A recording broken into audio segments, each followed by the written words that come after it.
It's 5:30 p.m. Tuesday, October 22nd, 2024. I call this regular meeting of the Kingsville Independent School District to order. We'll have a roll call. Joe Morales. Here.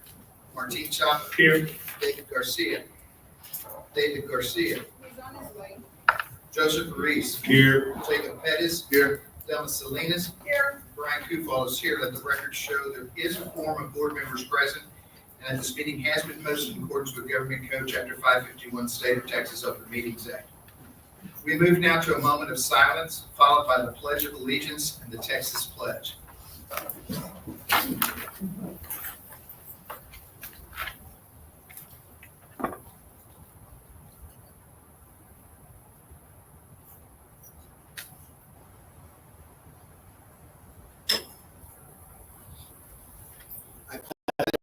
Allegiance to the flag of the United States of America and to the republic for which it stands, one nation, under God, indivisible, with liberty and justice for all.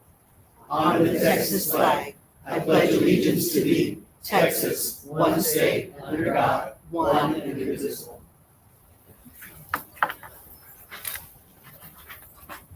All right, this meeting is being live video streamed. We move now to item number 4, which is adoption of the agenda. Do I have a motion to adopt the agenda? So moved. Motion made by Mr. Ruiz. Seconded by Mr. Morales. All those in favor say aye. Aye. Any opposition? Motion carries 6-0. Item number 5, public participation. Do we have anyone who has signed up to address the board? No, sir. All right, we move now to item number 6, communication from administration. Item 6A is a superintendent's update. We'll cover an ADA update and curriculum and instruction update. Dr. Betts. Yes, I'd like to call Mr. Eric Gonzalez to do our monthly ADA update.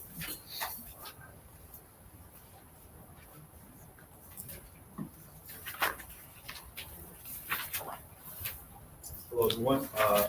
President, Dr. Bettis, trustees. Everybody's doing well. Before I start, Ms. Salinas, you had a question last time. I will answer that here pretty soon. What was my question? Maybe I shouldn't say anything. If you look at the first slide, we're looking at our enrollment for this time. It's HMK is at 916, Gillette is at 459, Harvey is at 482, Carroll's at 310, and Bettis is at 366 for 2,533. We increased from the last presentation by 2, and it goes up and it goes down, so we were up by 2 at this time. If you go to the next slide, this is our attendance. This time was at 89.5%, 89.75.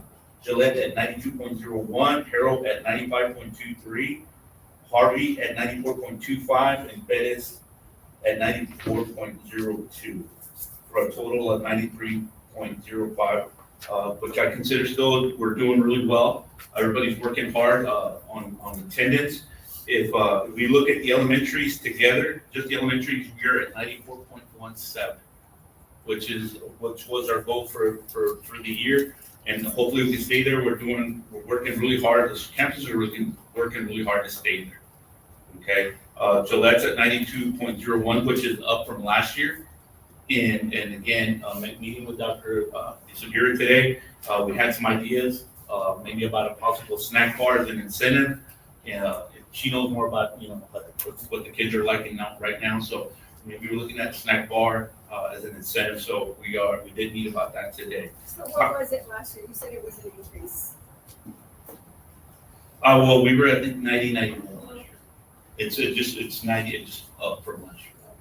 Okay. But we were doing well last year, but this year we're doing a lot better at the junior. I think But that's what we you were had doing- asked for. I think that's what you had asked. What was last year's and then this year's.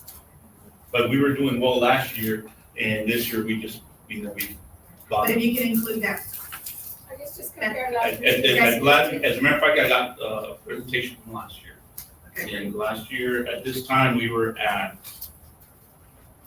probably just as good. At this time last year, we were at, Well, because you said we did increase, so I just wanted to know well, by how much. we were at 93% last year. So we did increase. We did Well, increase. yes. But I consider that to be a good place for us right now. Okay. So the high school is at 89.75. We took a hit during the Columbus Day weekend. The previous week of Columbus Day, Santa Gertrudis was out. They were out the whole week. A lot of area schools were out. So we took a little hit on that. We could have been up. We could have been, as a district, could have been up. Every school would have been up. The Columbus Day is, we took a hit on that day as well. So. There were a lot of businesses closed that day. The city So was we're closed. looking at that for the calendar for next year. Dr. Sandoval and I were talking about that. Yes, spoke to Dr. Sandoval, we'll be talking to DIC about making it a vacation for us as well next year. But we did take a hit, city was out, the county was out last year, for Columbus. If you go to the next one, it'll be the dropout rate. Right now, speaking to Maria, our team's person, she said it was 3.4, but she goes, it could be 3.3, 3.2. We did not find 43 students. Did everything we could. Right now it's at 43 students. That's A different, what's that? That's a lot. Well, yes, ma'am, compared to the years prior, and like I said, we have been working hard. 2021, it was 7.4, 22 was 5.1, and last year was 2.1. So we did go down last year. We did a good job last year. We did have a harder time this year bringing in students. So we took maybe 1%. We went up 1%. So. Okay. Last year we didn't find 26 students. This year we didn't find 43. But again, 4 years ago it was 104. 4 years ago was 104. 3 years ago it was 71 students. Last year it was 26. And this year, right now, we're at 43. Okay, so. But you have documentation that shows where all the efforts that y'all made. I saw that. Of course, I mean, and I have some, we had some where the parole officer was tell us, she's supposed to enroll and the parole officer could not make her the student enroll. Had some students where the parent said he's not gonna go, even though he's at, I would tell them, it's like they have 16 credits, they have 18 credits, they have 20 credits, they can graduate. He's not gonna go. And a lot of people were just so hard-headed. We had a lot of GEDs, people wanting to go GEDs this year. Okay, I don't know why that was. It wasn't like that year before, but GED came up a lot this year. And sometimes they're offered scholarships for GED, but what they don't realize is that hurts our data, because GED students are counted as a dropout for our data. Yes. Yeah, so, but that's where we're at right now. And if we go to the next slide, it would be our impact teams. We have been meeting at the high school. At the high school, we met with 55, we met about 55 students, Gillette 11, Harvey 10, Merrill 8, and Bettis 5. We do have a meeting tomorrow with them. Do you So, have results on any of these, or what? well, what we find out, these are mainly as in, what do you know about the child? And it's basically, this is going on. We found out that for instance, somebody, she started missing a month ago when dad left. And I don't want to say those things, but when dad left, so let's take it easy on them, let's make calls, let's go visit, or let's see what, they can be with the counselor.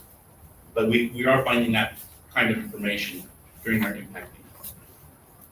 Mr. Gonzalez, is CIS still helping with attendance? I know that was one of their main functions. Are they still doing that? Yes, sir. They do make calls and they do assist with visiting homes and incentives. Are they involved with the impact meetings? Yes, sir. They are. So you have to file on each child. No, we have not filed. How do you document? You have a file of documentation per Yes, we have a student on page. the We have a impact page on each child. Yes. of what you're working on. Yes. The questions are, one of the questions is a student having academic issues, yes or no? Is the student having a hard time entering the school? And if he's having a hard time entering school, it's like, well, why? Attachment issues or, there's something going on. Is the child being bullied? So do you have evidence to support those checks? Like, he's failing, yes, okay. Right, where is it? Well, we look in the computer if they're passing grade. And we have the computer in front of us. For instance, at Bettis, we called the counselor in, and she was busy, and we called her in, like, are any of these kids on your caseload? No, so we never, they passed that test. And if we go to the truancy cases, which is the next page, we've already filed on 10 with Judge Gonzalez. We haven't gotten we did get a court date in November. Supposedly the prosecutor is meeting once a month which I was a little tough to take, but the prosecutor's meeting once a month to the judges to look over the cases. I'll meet with Max and Dr. Sandoval to see if we can expedite a little bit faster. We can't take so long to have court cases. So one of the reasons we're at 10 is we are trying to stay compliant with our SPED department. I have met with Laura Zimmerman to make sure that if it's a SPED student, they do go through the arts before we go to court. So we can stay in compliance and we're not affected like the area schools, some of the area schools that were going through issues. So, any questions? Other questions? I had a question. I know you kind of you talked about it just a little bit. Any correlation with the new procedures with the JPs? Did we see a little bump? I know they're court ordered. Well, we did have a court case last week, and I said I don't want to say too much because the name might come out. The judge did send a constable bullet for the parent, so that was a plus from our conversations. So we are looking if that's what they're going to be doing. It is a plus, and we're excited. I think going forward, I think the judges will be doing that because the judge did do that. The judge sent the constable bullet for the parent. How do you mean a plus 6? Say that again? It's a plus. It's going forward. That at least a parent won't just be dismissed the court case. And that's what they tend to do. I think they dismiss it, but this time the judge sent the constable bullet for the parent. That hadn't happened previously. Did they find the parent? No, they were at the correct house. No, the parent wasn't there. But the judge did say they were going to keep on finding them, and what I've talked to them about is like, if you find the person, you bring them in, just give me a call, I'll show up and we'll have to go. So. Any questions? Are there any other questions for Mr. Gonzalez? There are some legislative priorities that are working on trying to put more teeth into the truancy laws, because ever since that went away a few years ago, it's just harder and harder to, like you said, we had one parent that looked for, by the constable, and we have many more that needs to happen, unfortunately. But we don't have enough teeth in the law for that, so we just gotta keep trying. Yes, ma'am. And again, it does look like the judges are on board. I met one of them called me today. I was in a meeting with Dr. Sandoval and Max. One of them called me about, just a certain issue, and we're talking. So it should be good going forward. Thank you, Mr. Gonzalez. All right, ladies and gentlemen, at this time, I'm going to recess our official board meeting. And we're going to take a break for a special recognition of some ROTC students. Yes, Colonel Troy, would you please come up? He wants to recognize our 4 cadets that went to Washington, D.C. this past summer. I want to say thank you, Congressman Vicente Gonzalez, for showing up to recognize our cadets, 4 cadets. Zach, Luis, Arjun, Mel, can you post?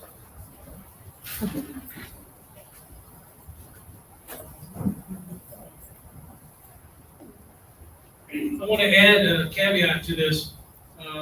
Out of 4,844 schools throughout the nation, Army, Air Force, Marines, and Navy, 66 were, for the championship, were competing. Our kids came in 13th. Right?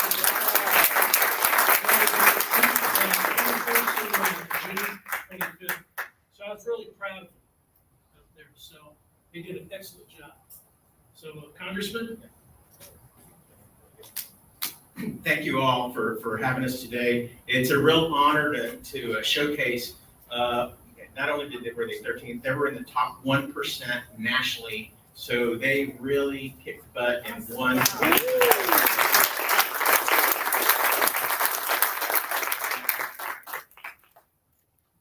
And I'll do it. So I have a congressional certificate of recognition and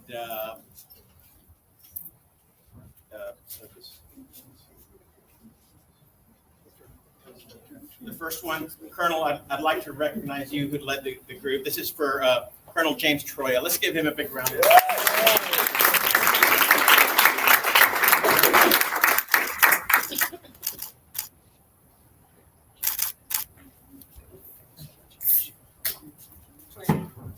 And for the students, Zachary Hamilton.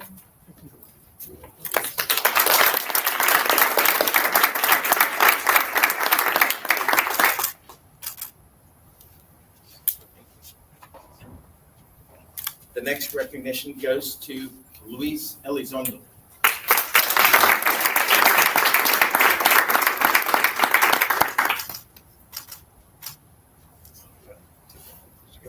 Yes, sir. Thank you.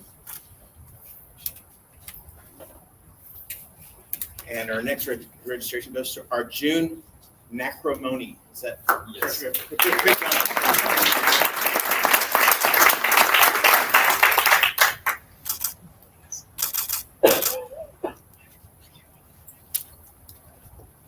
And our final recognition is for Braden Milton. One last round of applause.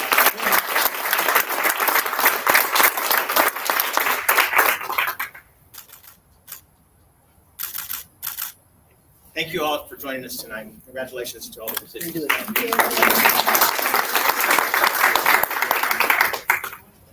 A group picture.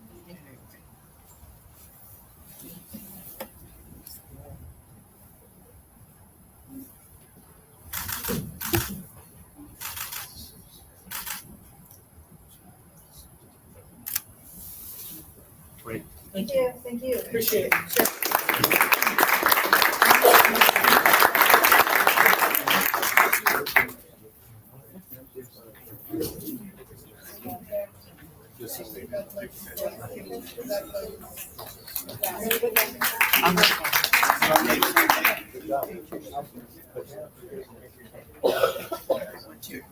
Where are you sitting? Okay, I'm back there too.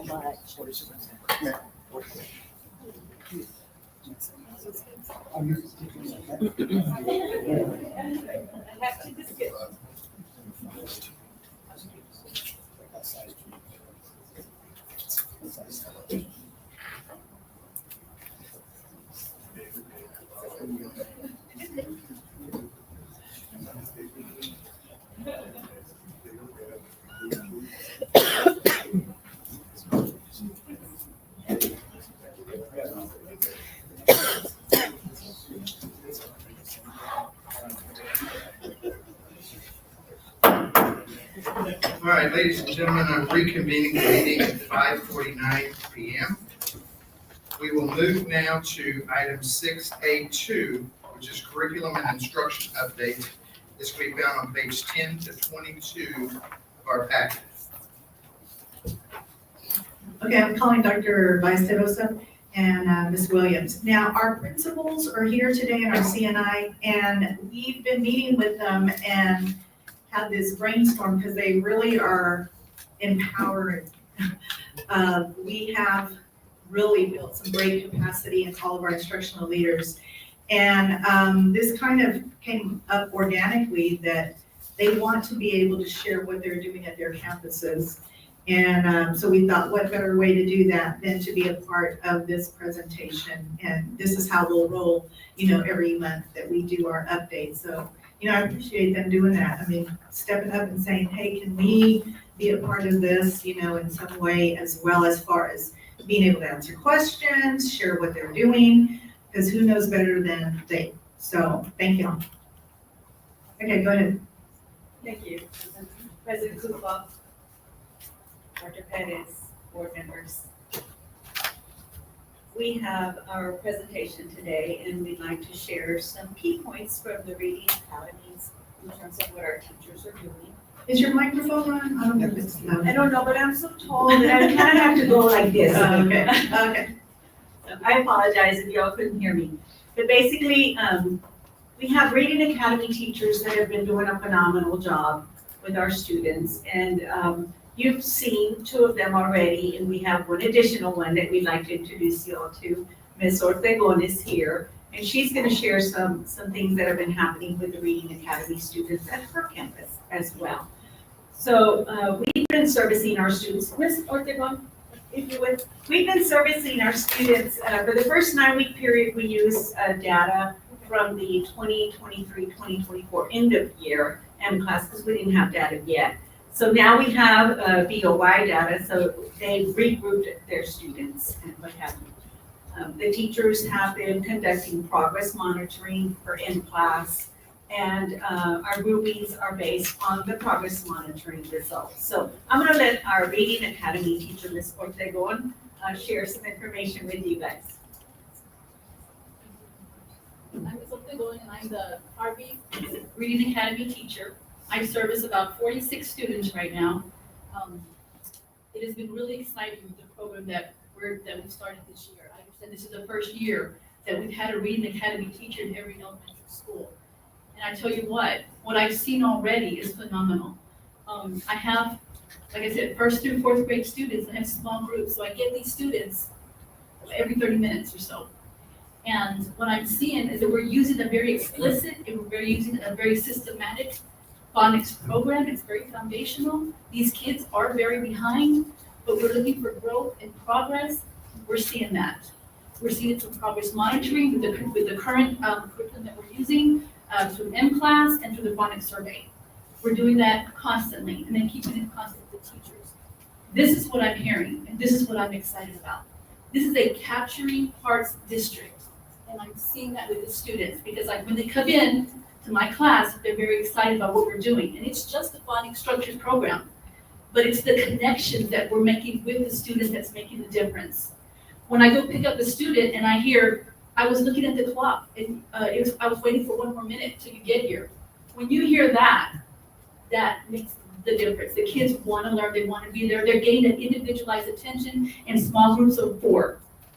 And I'm seeing, so after this first M-Class beginning of the year test, I saw many students go from the well below, which is a tier 3, go up to below, which is a tier 2. Bottom of tier 2, we still have a lot of work to do, but it's happening. I heard a student say, this is what I'm excited about. He says, I'm reading. And it kind of got to me. I'm reading, and everybody's clapping. The little kids are clapping with him. He's a 4th grader though. He's a 4th grader. He's very behind. But I'm seeing growth and progress. That's what it's about, right? We're a very growth-oriented district, and that's what I'm seeing. Dr. Benson, I was very excited this summer when I talked to her about this program, and now I understand why. Because I'm really privileged to be part of this.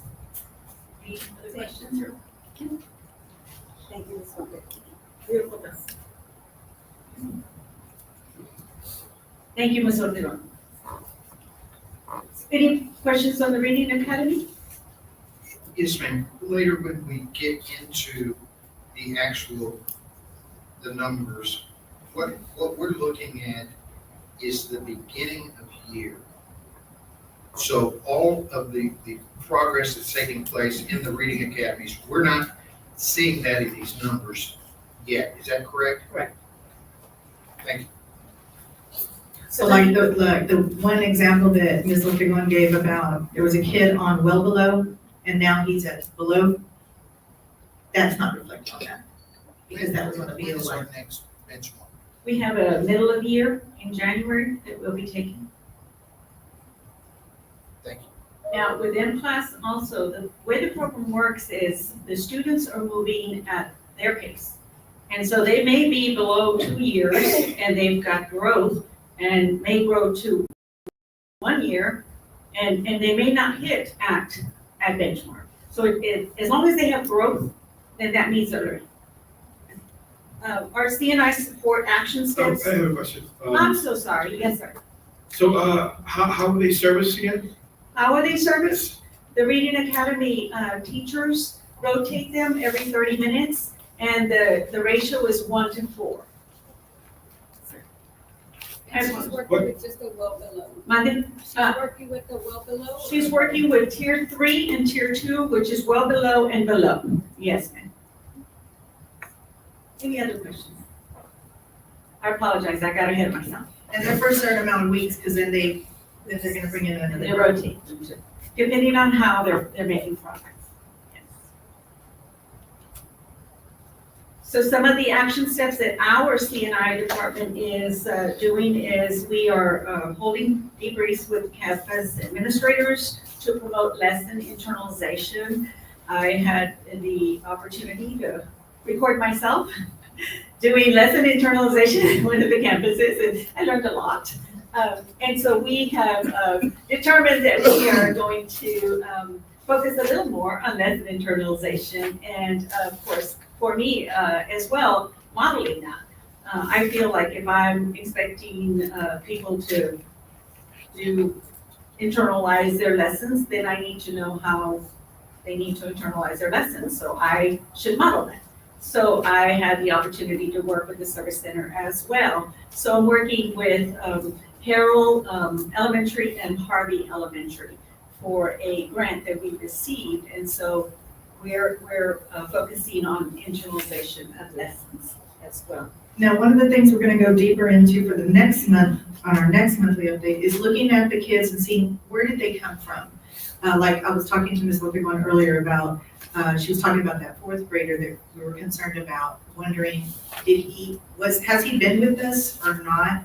And like today I was at Gillette at the superintendent master's group, and one of the students that is a struggling reader, I asked him, which elementary were you at before? He's a 6th grader. He said, I was homeschooled.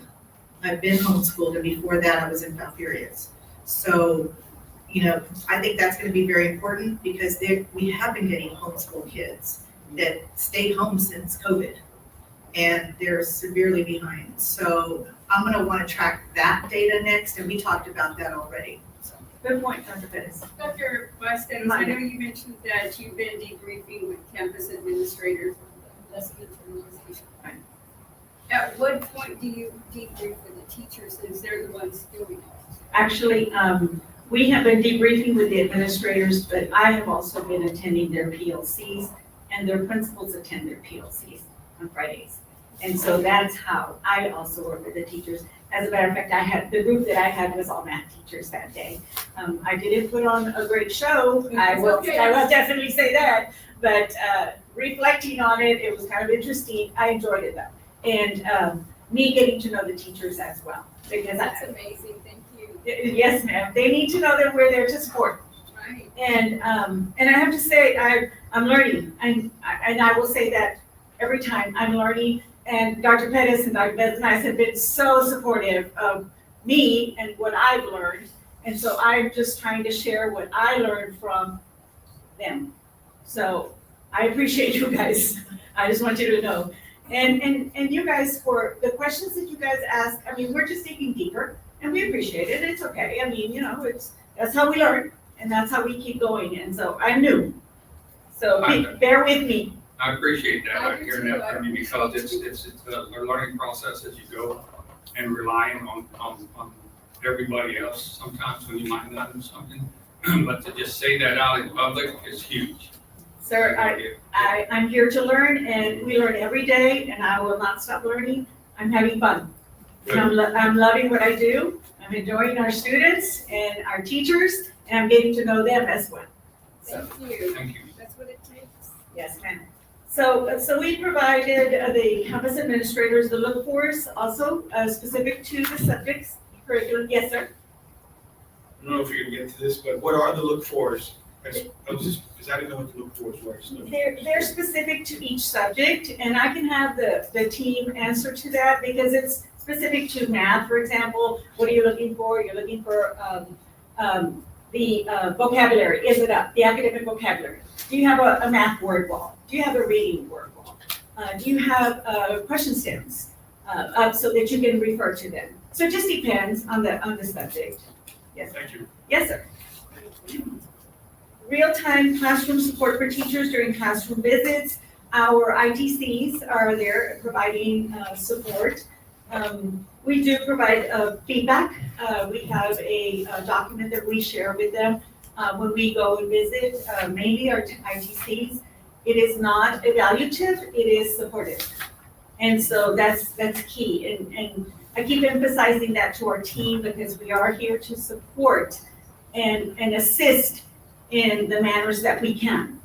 And so the evaluation piece, we leave to the administrators because they're the evaluators. We provide guidance for PLC structure as stated and implementation. Action steps, we provide additional professional development opportunities for teachers and campus administrators, focusing on specific areas of need. And so we hear our teachers when we're out there, we need more Eduforia training. We need additional training for Eureka. IXL is new. We don't understand how to read the reports. Those are some of the things that we're acknowledging and saying, okay, if we can't immediately teach you at that moment, then we're gonna provide some PD for you, okay? Coaching visits by ITCs, Carnegie and Eureka, staff to observe and coach Tier 1 delivery of instruction. We have, a matter of fact, today we had Carnegie do a model lesson at the high school level. So we've got their support as well. Teacher learning tours have been scheduled. So far, we've conducted 10, and I have joined them in the learning tours. Specific questions to, what are you gonna take away from this? What did you learn from this? Most of it is affirming that they're on the same track and doing a great job, and so they're following. And so a lot of times our staff need affirmation. I'm on the right track, I'm following, I'm doing, and if they're not, then they can say, you know what, I didn't do that, but now I'm going to. It's a learning opportunity. We have additional ones scheduled. And Ms. Williams, I'm gonna lower this for you. I'm not I apologize. I'm not trying to. No worries, no worries. I'm a little birdie with the challenge. Vice Chair, I do have one question. Yes, sir. Before we go forward. Yes, sir. If you've got a fourth grader that's reading on a first grade level, math, English, everything else is gonna suffer because of their ability to read. So when you get up into the 7th and 8th grade and you've got some of the more complex math, is there any way to differentiate between a child who understands the math concept, but just can't express it in writing or on a, by doing something? I mean, how do you face that? How do you deal with that challenge? Because reading is so fundamental that and I applaud the efforts being made to concentrate there, because without that, I mean, you've got a whole foundation block missing. And sir, that's a good question. In turn, that kind of leads to, as Mr. Gonzalez was saying, they end up dropping out because they get so discouraged. And so our goal is to continue to support them in small group instruction and to do it in a manner that does not insult them and it doesn't embarrass them. We don't want to do that. So we have to be very strategic in how we do it. And so on our Fridays, we invite them to come. There's only certain things that we can do to get them here. Right. But once we have them, it's like, okay, get over here. You need to do this. And so phonics support is really, really important. And I was at a school and I saw a student taking a spelling test, and I kneeled down on the floor and I was trying to show him the sounds to pick a letter, and he was struggling. And so I looked at the teacher, she looked at me, and I said, I understand. We've got to provide this support for this student. And so we have to take them back to where they are and try to accelerate instruction for them. But it is difficult, sir. It is difficult. Dr. B, Sir? Yes, sir. Are you moving on to another section already? We were just gonna mention the VOY assessment data, but yes, sir, if you have a question. Yes, just wonder if you had a schedule for the CNI department, to be in the classrooms? Yes, sir. Each of our ITCs have their schedules. Yes, sir. Okay. And then we have it on a whiteboard that's in the CNI room, and any of us can walk in there and see where everybody's at, because like if I'm gonna be at Gillette, or if I'm gonna be wherever, I know I'll see Ursula there, or I'll see Lisa, or whoever it is, or it's gonna be there. So we also have it up there, but also everybody has access to their calendars. That's like 3 to 5 days a week maybe, or? Oh, yes, sir. Yes, sir, definitely. We have Miss Ursula that goes to the elementaries at least. She spends 2 days at one elementary and a day and a half at another, and then they spend a little bit of time here. We've been disseminating textbooks as well. So we work around our schedules, but our priority is working with the teachers. Thank you. That's our priority. Yes, sir.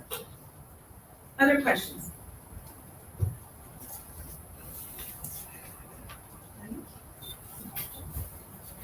Good evening, President Kukal, Dr. Bettis, and our board trustees. So prior to going into the district data, there is a couple of notes that we wanted to point out in looking at this data. And so last year at this time, we had not done a benchmark yet or a cumulative assessment. That wasn't done until November. However, this year we wanted to capture that data prior to that in order to give our campuses more time to remedy or scaffold or do whatever they need to do based on that data. And so this year we did that in October. And so with that being said, the assessments that we are comparing do have a 6-week instructional difference. And we all know that the 6-week difference could it could skew some data, or it could also show why there is certain dips or certain growths in areas because there is a 6-week instructional difference. And so we're comparing November 2023 benchmark to our October cumulative.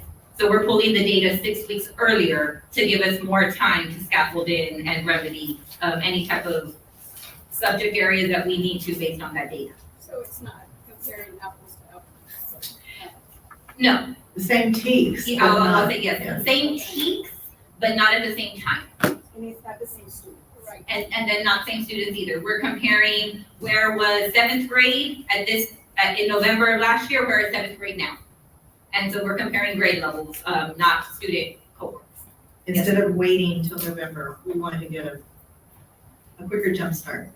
Yes, ma'am. The second note is that when looking at our 4th and 5th grade data, and it's come up before, just like Mr. Gonzalez mentioned with truancy and yes, ma'am. Question, I know you said November, but don't y'all need data, well, like to assess the students prior to snapshot to identify the students who are at risk of dropping out? Yes, ma'am. So they have their In October? module on their unit assessments, but as far as like a big cumulative assessment, they had not had that until November. And so, for instance, like with our pre-K kids, they're using the circle data done at the beginning of the year to identify at-risk, things of that nature. For grade levels up to 3rd grade, they're using M-Class to identify those kids and the other 15 at-risk identification factors in order to identify those kids. So it is administered early on? Yes, Okay, yes, ma'am. okay, and I thought you were saying that. Oh, no. That was the November benchmark. Right. That's when the district had done the benchmark last year. Yes, ma'am. So when did you start this test? This was done in October. Okay, I The think cumulative. y'all need to give more clarification because I still hear questions. Okay, so more clarification. The week of October 4th is when we did the cumulative assessments. The reason that we did that was for that reason is we needed data sooner. So we did a cumulative assessment of the first 9 weeks. Last year, there was not a cumulative assessment done in October. There was a benchmark done. Now, that's not saying there weren't other assessments taking place, but in terms of a big assessment, like to determine what did you learn in a 9-week period, that's the assessments that we're talking about. So we really just wanted to clarify that the data is not apples to apples or apples to oranges either, because it was November last year, which is a 6-week span difference. And 6 weeks is tremendous in the educational world, and you guys know that. But it still lets us know where our kids are Oh, going. yes, ma'am. Yes, ma'am. We definitely needed it so that our administrators and the teachers could go forth and spiral in what needs to be spiraled in the second 9-week period. Even though, the last couple of years, we have not had the state assessment data, do the campuses have that to kind of have something to go by? For example, from 3rd to 4th, 4th to 5th, and then on up to high school. Do they have access to Yes, see sir, that? they- Because some of it, like we said, was AI, that's not up in courts, but there's some parts of that we can use. And are we using that? Yes, sir. As a matter of fact, it's all in Eduforia, and all the assessments are there, and they're there from previous years as well. Yes, Thank you. yes. And we've been really working with training everybody on how to use Eduforia, so that way they don't have to wait for us. They can pull down their data of their own students and see how their kids did last year and the previous year on STAR. That has not been kept from them at all. They definitely have access to that. And in that training, we also, we're pointing out the high frequency tested teaks so that they're fully aware as well of, those are the ones that are gonna be asked, definitely are gonna be included in STAR. So, we're supporting as much as we can in that manner. The other point is the 4th and 5th graders are the students who were part of the kinder and 1st grade COVID cohorts who learned to read via Zoom. And so we're definitely gonna see the result of that. Because as Mr. Kufok asked, how do we close that gap? We've been trying to close that gap, but we know that the gap is growing because the expectation is higher, so we have to accelerate more and accelerate more for them for us to get them to catch up. And so they are struggling. Have we checked with surrounding districts with our same demographics to see if they did well? What did they do differently, we can share and steal in this business legally.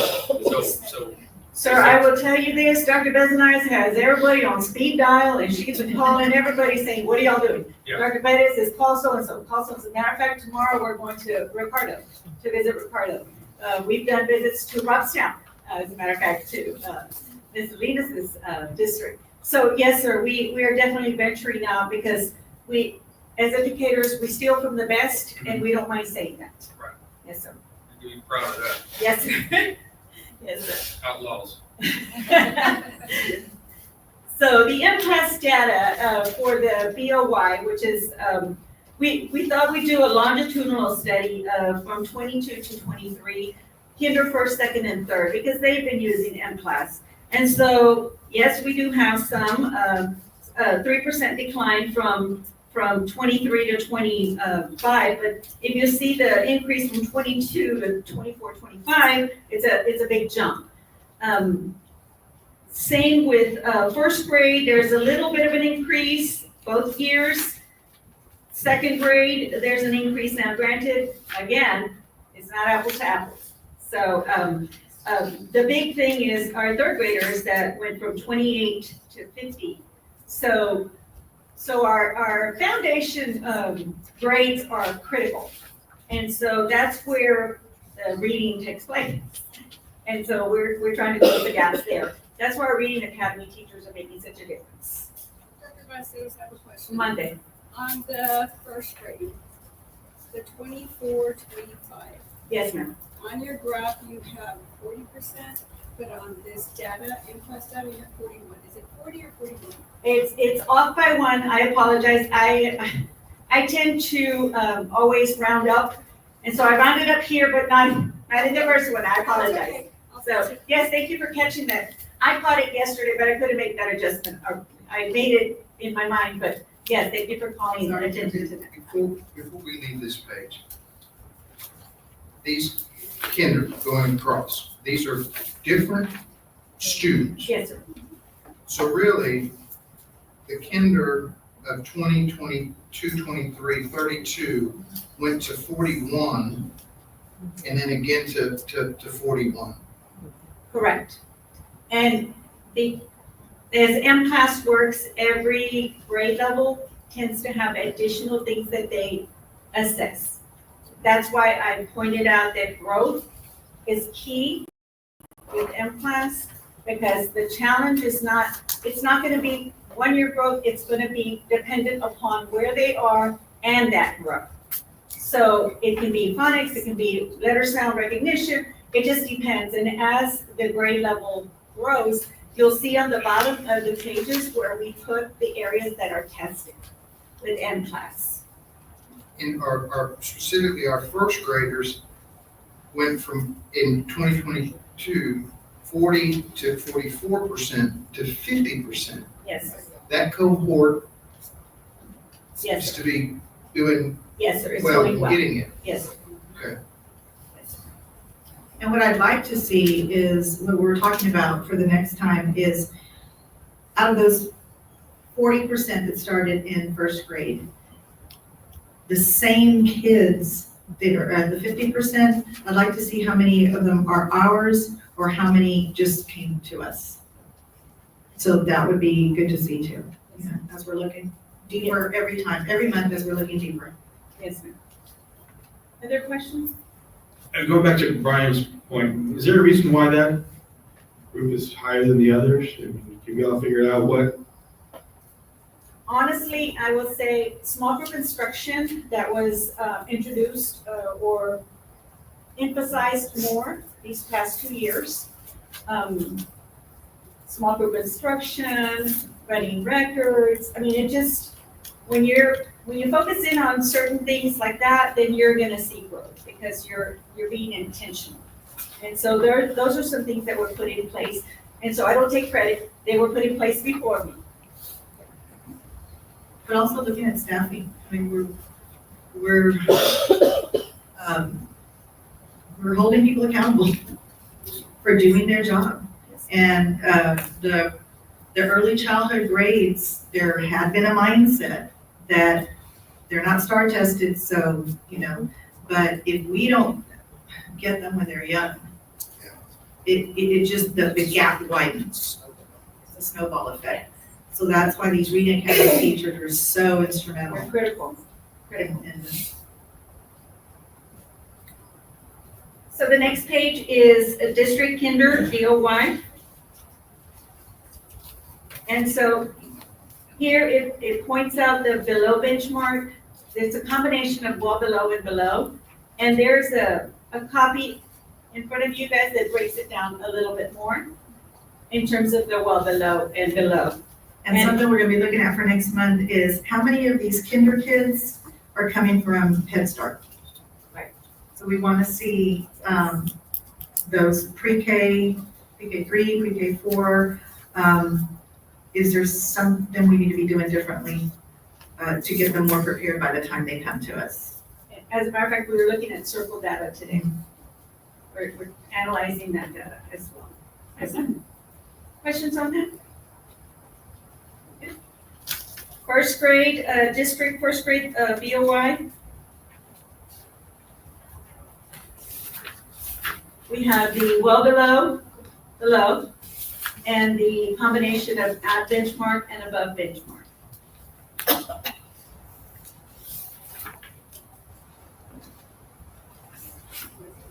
like it when you put it in. Oh, good. That's, I mean, it's okay. Yes, ma'am. Yes, ma'am. We did it both ways. Yes, you did. We're very techie. No, I love to play with Excel, and so does Miss Williams here. So second grade, beginning of year. This is our well below and below. And as you heard our Reading Academy teachers, mentioned, we do have some students that are well below, and so they've been working with those cohorts, well below and below cohorts. Our third grade, beginning of year. This is where you kind of start to see the shift.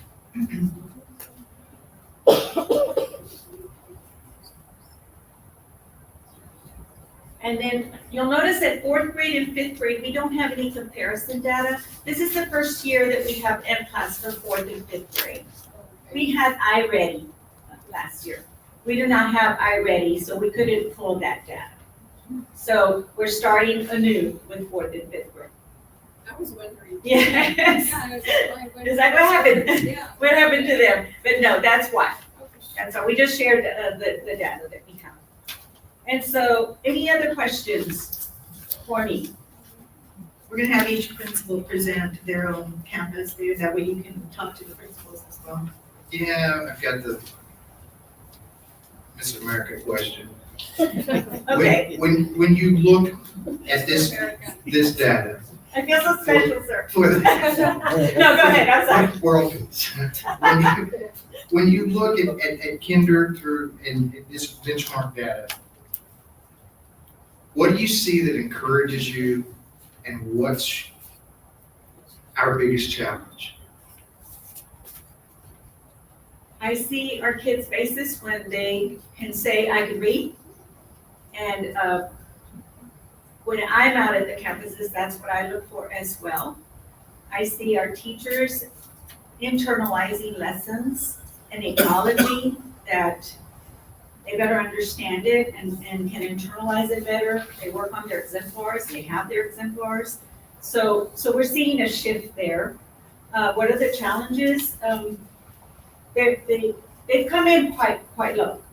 And so the acceleration is a tremendous task. Accelerated instruction is a tremendous task. One of the ways that we're targeting that, of course, is with our Reading Academy teachers. It would be wonderful if we could service more in a group, but research says that 1 to 4 is a good ratio. And so we have to stay true to that. We're educators and we want to save everybody, and so we're trying to, but we have to stay to the 1 to 4 ratio because that's what builds success.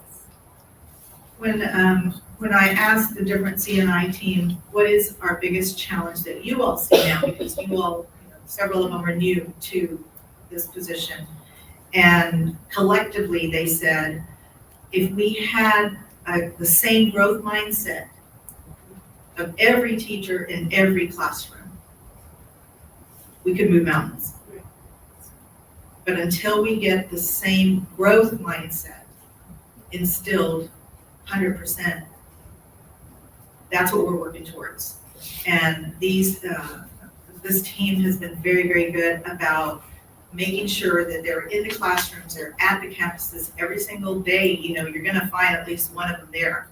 And really helping to coach the teachers that do need that shift in mindset. And boy, have we seen some change their mindset.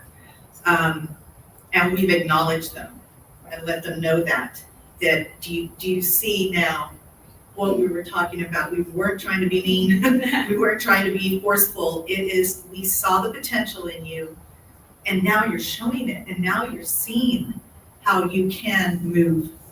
And it's just taking a while. And today I was with my area superintendent meeting, and I kept hearing that over and over. It takes about 5 to 7 years to get all your pieces in place. I really believe we have some great pieces in place in these phenomenal educators that are here right now and helping to move the needle where it needs to go. And I believe it now more than ever. Yeah, it does. It does. I guess for some weird reason that's why people say it. Research says that. And I appreciate what you all are doing and the candor. Because when I asked them and I said, what is our biggest challenge that you all see with fresh eyes? That was it. Is it if we had the same growth mindset in every single classroom, then we're gonna move mountains, and we're getting there. We're getting there. I believe it, and I thank you all for that. I'm sorry, just one more thing to understand kind of y'all's mindset and philosophy on this. Specifically, like your reading academies and all. When you've got an opportunity to only pull out 4 or whatever at a time, who do you target? Do you target the kid that's just at benchmark and not quite above? Or do you go to the well below trying to where do you make that break? Because I hear a lot of districts talk about, well, you look at the ones that are on the bubble and try to push them up, and every kid's important. I just don't know, where do you start? Well, M-Class data, yes, we look at that, but we also have teacher input. And we also have the Reading Academy teachers that will say, this one needs to stay with me. They may be well below, but they're making strides. Good. They need to stay with me. And then this one, okay, just needs a little push, no problem. Let me pull him, I'll push him, I'll go on, I'll get another one, no problem. So they have that flexibility, but they're constantly assessing. I mean, it's just, you can tell. And it's helping us reduce the number of students that are getting referred for SPED, for special ed, big time. I mean, in high school, Dr. Bessanice, you were saying something like there were like 15 over here in high school, and then in elementary, we were only having 5 being referred. So there's a trend that now we're seeing that the Reading Academy teachers are able to help us with to see, no, this kid is not automatically referred to special ed. That's not what this kid needs at this time. Maybe later he does, but right now he's making progress, whether it's, whatever. Dr. Pettis, if I just may clarify one piece, because Mr. Kubal asked the We have question. to the microphone. Sorry.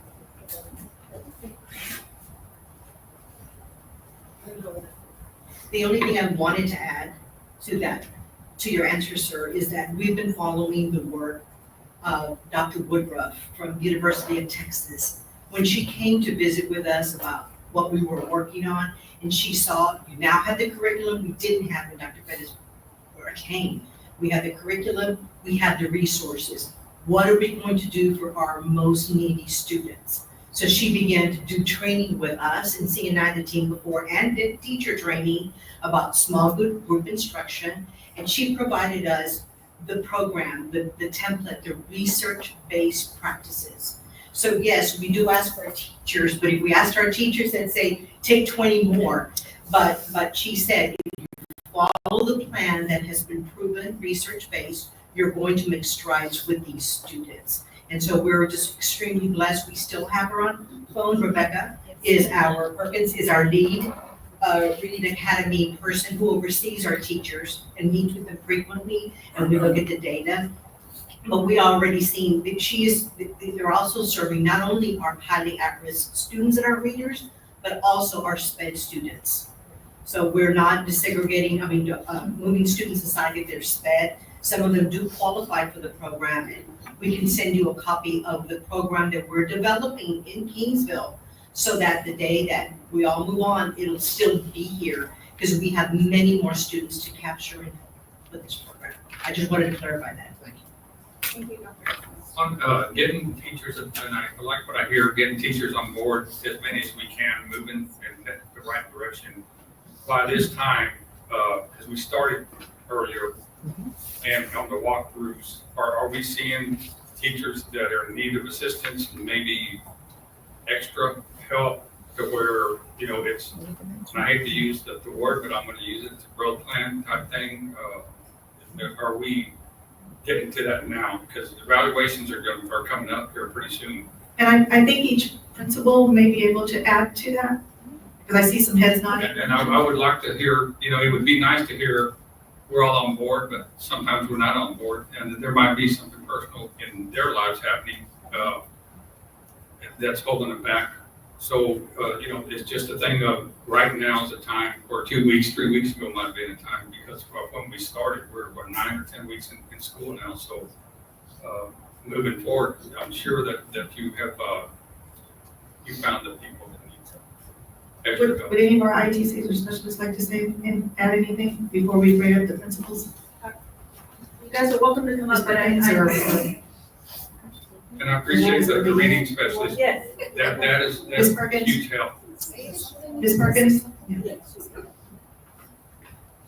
I don't want to step on toes. How are you doing? I'm not tall, I'm not short, I'm in the middle.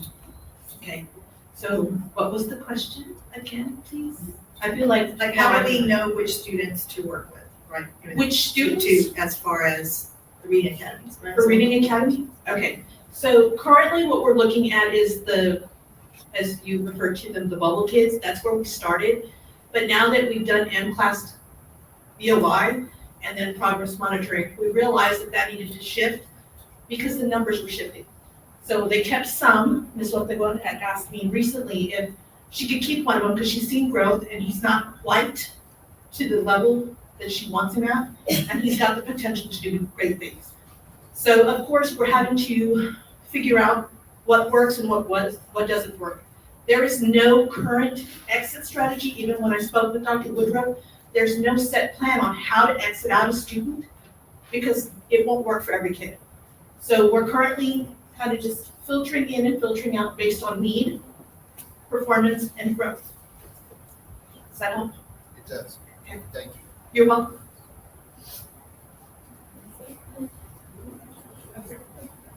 I know you had asked about the teachers as well, and I just wanted to just go back. I know the initial slide, we talked about the teacher learning course. So just to reiterate what that is, we're taking teachers, I'll say for the elementaries, for example, we've been bringing certain teachers to different elementary schools to view their same level teacher and content, to build some of that community for them, because we do have teachers on campuses that are the only third grade math teacher at that school. So it's helping them to build that community and be on the same page, and I think they've been going really well. As Dr. Booth said, we were fortunate enough to be able to attend these learning tours. I've noticed that the teachers are taking things from it, and again, it's reaffirming for them too, like, I noticed I did that too, and seeing it from the outside, you're seeing it work, so it's reaffirming for them, but then they're also taking away like, I saw how they did that, I'm gonna try that tomorrow. So it does kind of help them get onto the same page and build that community, because they do kind of feel like a silo sometimes on their own campus. So hope that helps. Yeah, thank you. It's coaching. And I want to add one of them when I was doing the walk said, can I go already? Because I want to go and do some of these things. Yeah. I said, yes, ma'am, go ahead.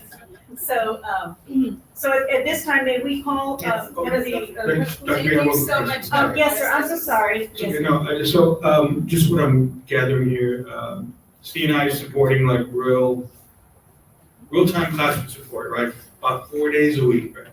Yes, sir. Friday's the only time that they're really here preparing all sorts of things, but they have been having to work with the distribution of some of the materials again. So then it sounds like we're making progress. The next time you present data, you think what your actions are gonna, what everybody's doing is gonna show an increase in scores? I believe it will, yes, sir, I do. I think the fact that we have people going to visit campuses and they're affirming and seeing that they're doing some of the same things, and then there are some things that they can pick up on. I think the lesson internalization is going to make a difference. I think the teachers carrying exemplars makes a difference. I believe the exit tickets that they're using helps them to determine whether the kids are learning or not. So there's just many different things that we are doing that it's so vast and so varied. There's so many variables that it's difficult to say this particular thing will make a difference. But we're doing so many different things that are focused on reading and math and science and social studies, that the reading will affect the math, the reading will affect the social studies, the reading will affect the science. And so yes, sir, we do believe that we are going to have growth. Yes, sir. Thank you so much. It was a great presentation. Well, thank you. I appreciate that. Thank you all so much. Dr. Danya?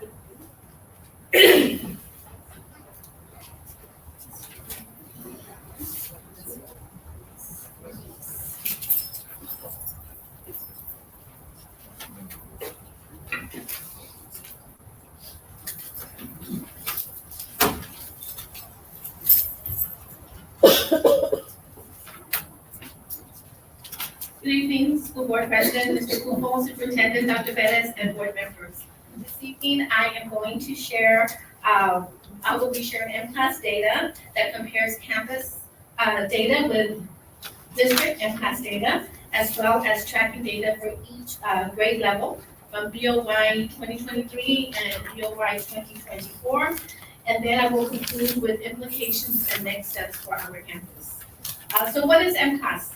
It is a universal screener, right? And it measures the development of reading skills in students in grades K through 5. The skills are foundational, and these skills are skills that all of our students need to become confident readers. The skills include letter names, letter sounds, phonemic awareness, where they identify, they hear, they manipulate sounds to create spoken words, right? They also decode. The skill is very important for our students to learn to read, where they sound out words that they don't recognize. And then also is word reading, where our students, they have the ability to read words accurately, and this is either done through sight or through decoding. So data obtained, as you can see here, it helps our teachers to target instruction, the right skills to create good readers. And so what I'm going to share next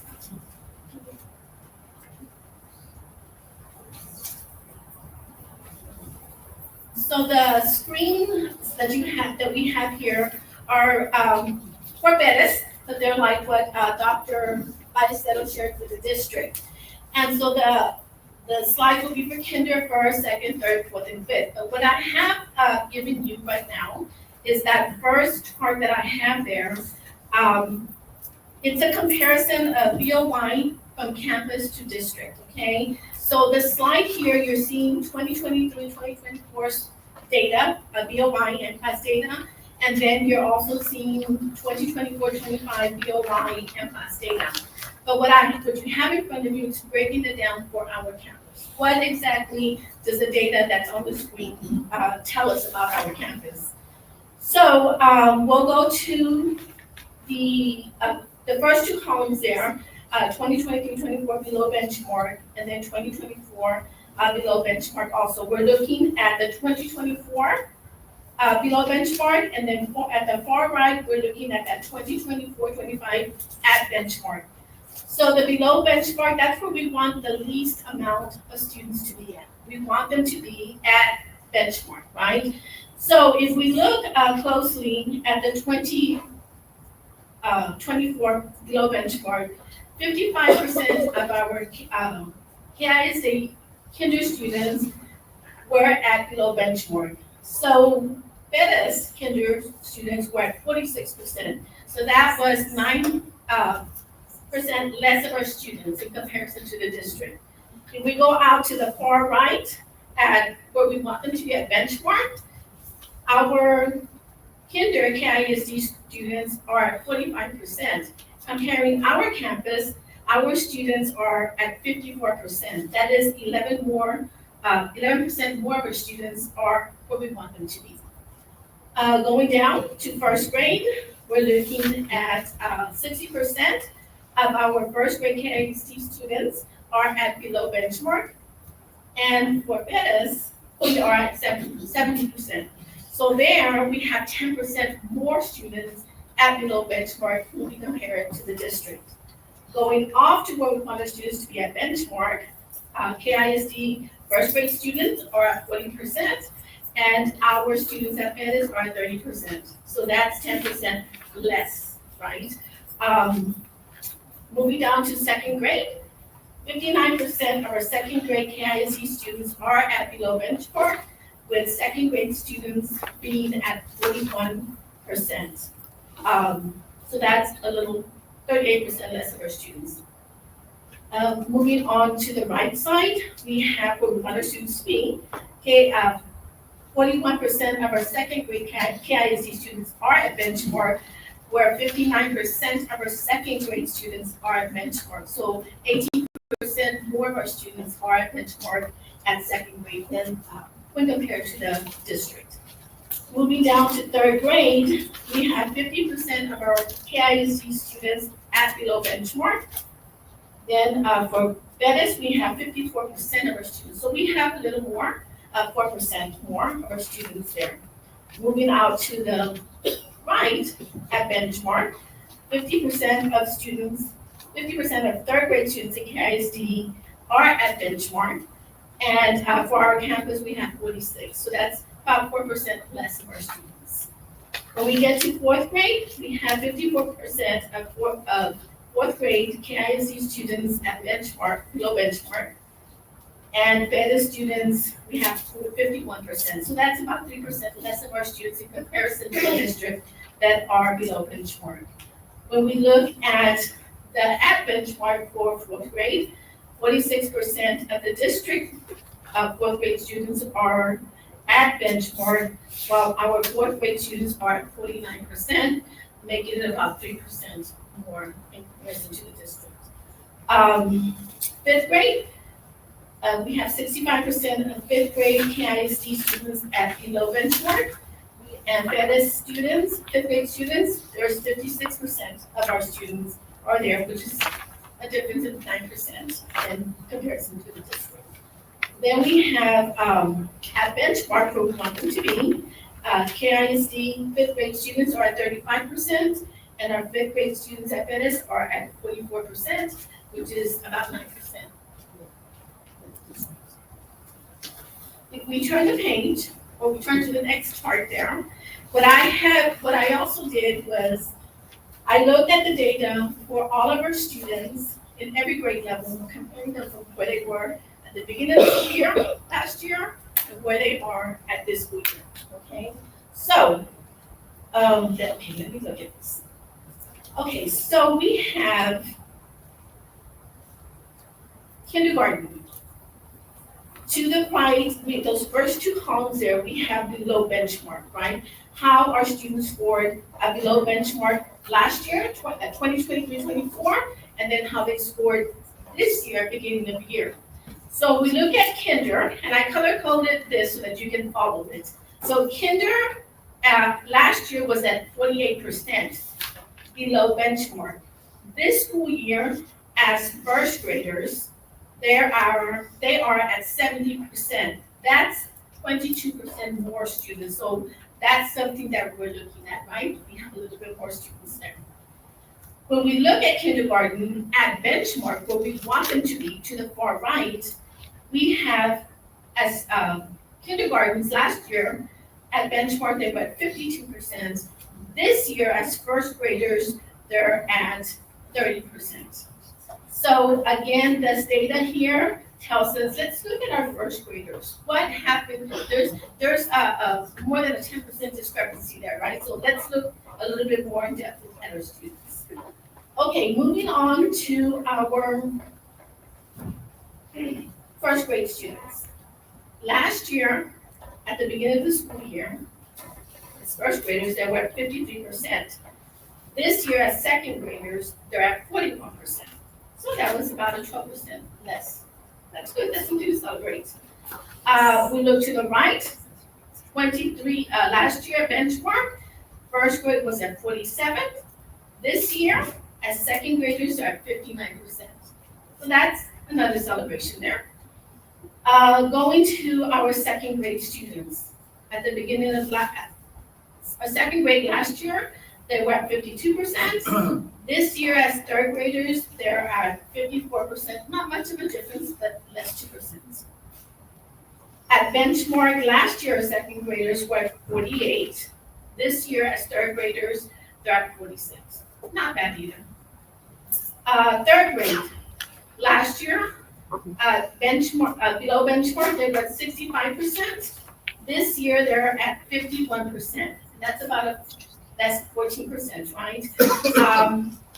At benchmark, our third graders last year, they were at 35. This year, they're at 40. So an increase about 14%. Our fifth graders, our fourth graders last year did not take in class. This was the first year that we're screening them, so they didn't have data to compare to, for growth. But this year, they are at 56%. And again, the same thing for at benchmark, they're at 44%. So, what are the implications of the data? So our M+ below benchmark and benchmark data indicates that although the discrepancy between campus and district is small, there still are literacy gaps. And they exist for our K through fifth grade students. So there's work that we still have to continue to do. But we must also celebrate the growth from our POY at 2023 to now at 2024. What are the next steps for our campus? Classroom teachers will continue to utilize class data to group students and provide small groups. That has been the success on our campus, and our teachers are dedicated to that, and so we're going to continue to support them. Equally important on our campus, we have two divisions. We have Mrs. Manuki, who serves as a Reading Academy teacher, and we also have Ms. Reyes, who serves as our dyslexia teacher. Both ladies, this is the first time that both positions are on our campus full-time, and they were excellent teachers. You know, they love students. You go into their classrooms, they're teaching those essential skills for reading, and the students are happy. They're enjoying what they're learning, and they're making huge strides. So we're going to continue to utilize data on our campus because we are committed to closing literacy gaps, and our teachers will continue to intentionally plan and to utilize lessons to ensure that all of our students experience academic growth. And equally important, Mrs. Mendoza and I are committed to supporting our teachers, always having our students at the forefront, but equally important that we support our teachers in ensuring that our students are successful. Any questions? You did a great job. I like this chart. Dr. De Leon, Yes, sir. that second page, the rose color, your kinder to first on the benchmark. What do you attribute that decline to? So there were kindergarten students last year, and I can tell you that this is quantitative data, right? But qualitative data, there's different things to consider. The needs, not only their academic needs, their social and emotional needs, behavior, even at a young age. But our teachers, our kinder teachers did a great job with them. Obviously, there's big gaps, right? But that is something that we are working very closely with our first grade teacher. We're having teachers, we're having grade level PLCs, we're having reading PLCs, math PLCs, to ensure that we cover everything and ensure that our students grow. So there's different factors that contribute to that. The communication that I know that y'all are having also with vertical, like your first grade teachers, talking to your kinder teachers more about, okay, why the gap? Yes, so that is something. Thank you for Because they bringing that. ended this way and what happened? Yes, thank you for bringing that up, Dr. Perez, because that is something that Mrs. Mendoza and I talked about this year. We have been doing PLCs. We have PLCs with grade levels. We have PLCs. I have PLCs with my special ed teachers. I have PLCs with my ESL teachers. But this year, what we intentionally started to do is having PLCs with content levels, but vertical alignments. So we've had, this morning we had our PLC with our math teachers, you know, and so we're doing that with our reading support teachers. We're doing that with our reading teachers, our science teachers. And so, yes, Dr. Bettis, thank you for bringing that up. We're just looking at other innovative ways and good practices that continue to give us that opportunity to continue to look at data and looking at that data. What is it telling us our students' needs? And equally important, what are we doing and what do we have to adjust in what we're doing to ensure that we do have that academic growth? And you've been really good about when you're meeting with your teachers, and I know it's hard to kind of get up here and start saying all the great things that y'all are doing, but you have been really good about looking at the why. You know, so why are we at this point? Color coding. I mean, you were an assistant principal just a couple of years ago. We saw the potential in you to become a principal, and we knew that you could do data like this and really internalize it with your teachers. I love how you've grown, and you need to be acknowledged for that, okay, also. But the fact that she is getting in there and doing data digs with the teachers is huge. I guess it's growth for our district because it wasn't even part of our protocols. So you're an excellent example of the movement. Thank you so much. Thank you, ma'am. And I would like to acknowledge that it's a team effort. We have great teachers on our campus. We've, for the past 3 years, we've been building that capacity, not only in ensuring that they get what they need, right, that they're supported, but equally important is how they're going to support our teachers, our students. So everyone on our campus is a team. I'm truly blessed also to have Mrs. Mendoza. We were teachers together, and now, you know, we're administrators together, and it's really great to have a partner that sees, that has that same vision, always our students up front and our teachers as well. Yeah, our instructional leaders, they're really living the instructional leader role that we make. You can see it in all the principles, and you'll be able to see that. Dr. De Leon, thank you Yes, sir. for what you're doing, you and your staff. When we met with principals, Dr. Ballesteros and the rest of the principals, you were a principal then, but you have another hat. Yes, sir. And I thank you for doing that, but we informed the principals. And before I say that, I heard that you've got your teachers in different levels supporting each other. Why did this happen? Or why is this thing? What can we do? Like I informed the principals at that meeting that we had. What is it that you need? What else is it that administration can do? What more can the board do? Okay, put us on a growth plan, so to speak. You know, I hear teachers on growth plan. You know what? I think everybody needs to be on a growth plan, even the board. Everybody has, Okay, everybody's.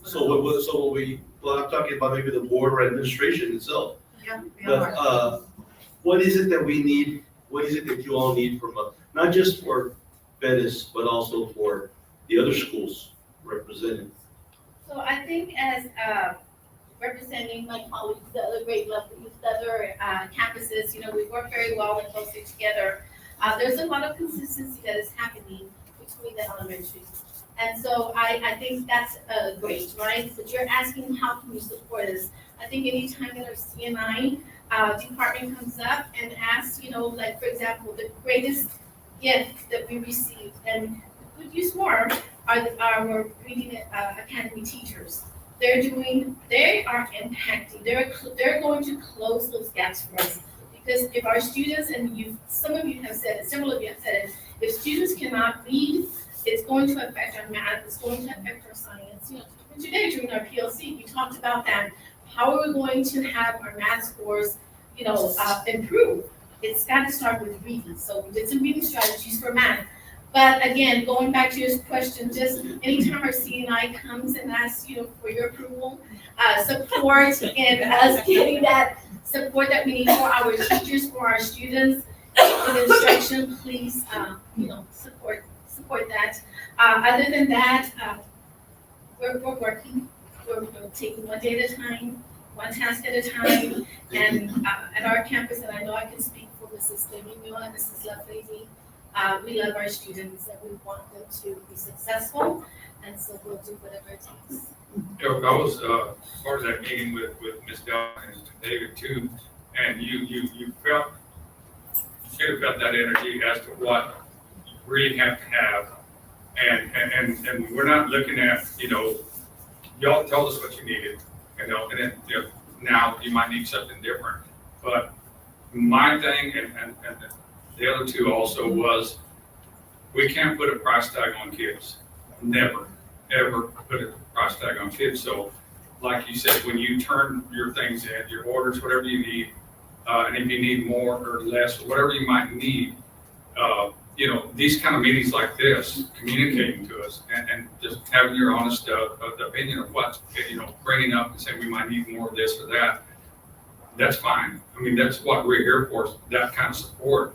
Because we want to get these kids up, and the energy that we have in this district and moving forward with it, we got to continue that. So there's never a price. We don't put a price on anything like that. It's just 100% supporting those teachers in the trenches and you all that are out there doing the work. That's why I believe in table talks and hearing from the teachers, but also when the principals got to meet with you all and I said, I would like them to do a table talk with you all without me in there, so that way they can speak freely as well. If we're not communicating with each other, it's not gonna happen. So, I love this movement that's happening. I mean, that's what I want at these board meetings. Hey, are you all comfortable with coming and you all presenting and showing what you're doing as well as CNI? Because it's taking everybody. When I say teamwork works, I really mean it. Thank you. Thank you. Now, Mr. Trevino's not here, but so we're gonna go on to Harold.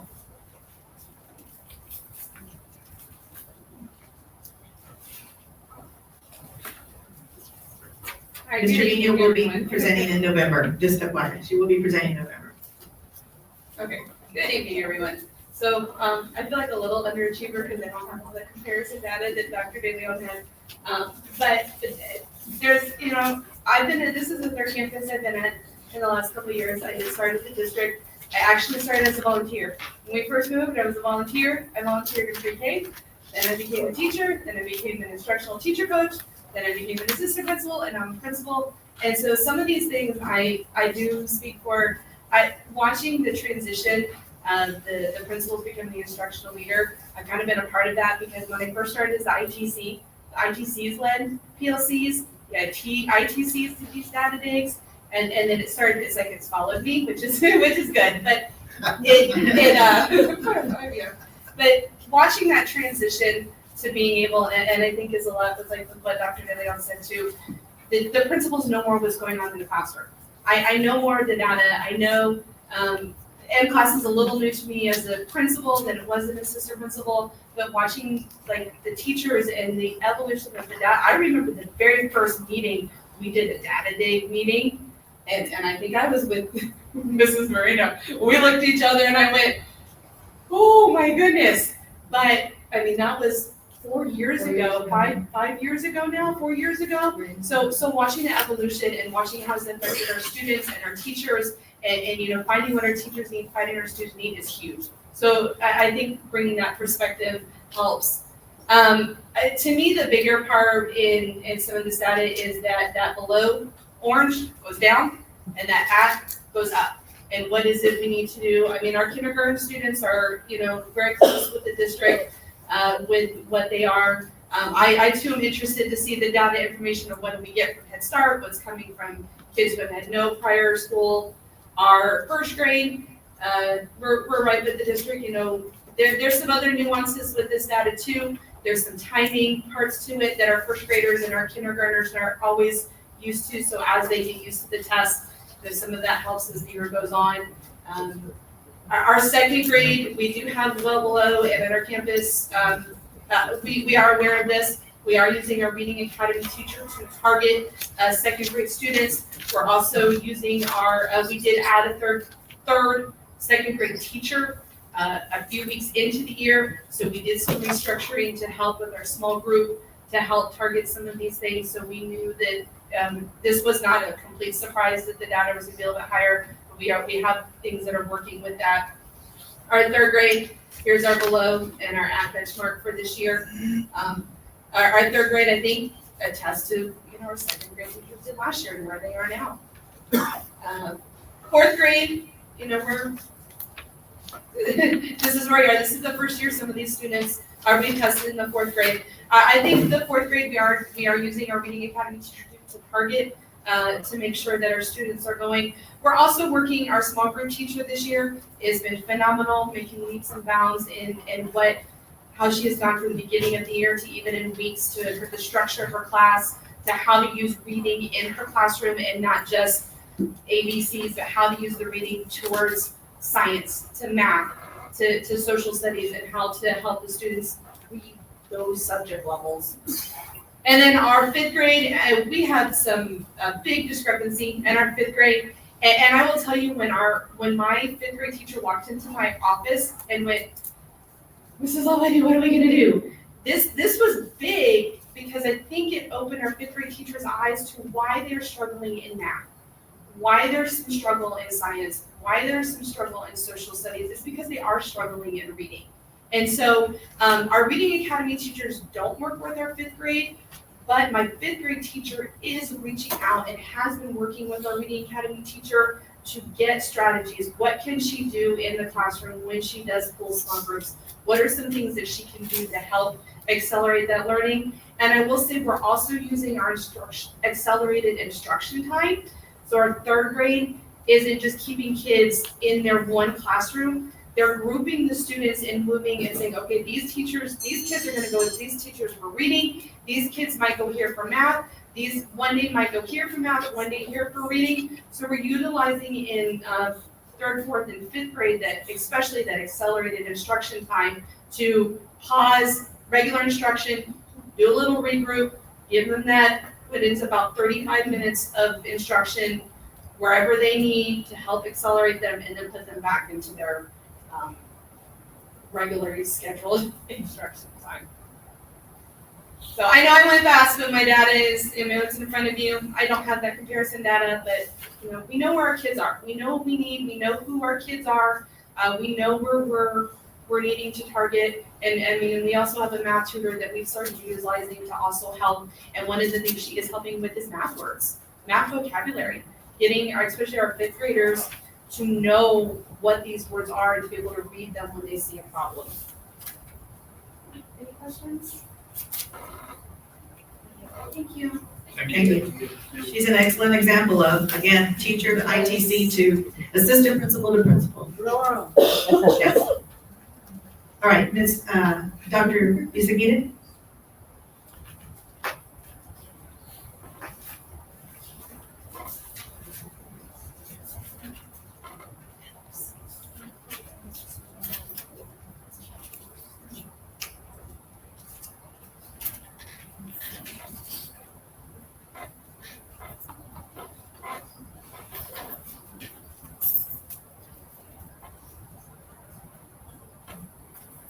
I'm so nervous, I just forgot my password.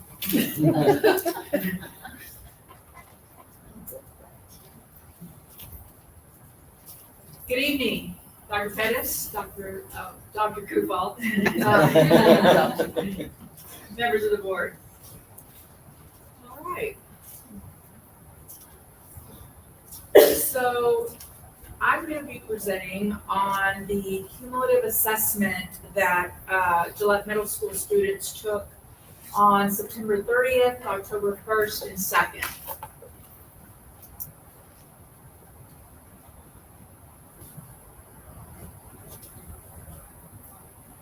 There we go.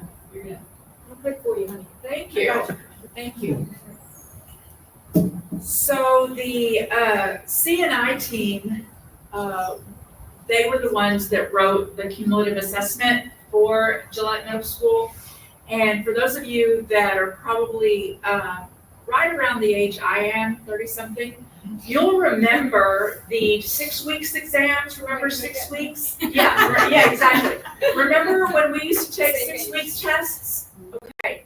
Cumulative assessment, fancy word for 6 weeks, except we are a 9-week grading period. So imagine, if you will, a 9-week grading period test. Okay, that's what we took.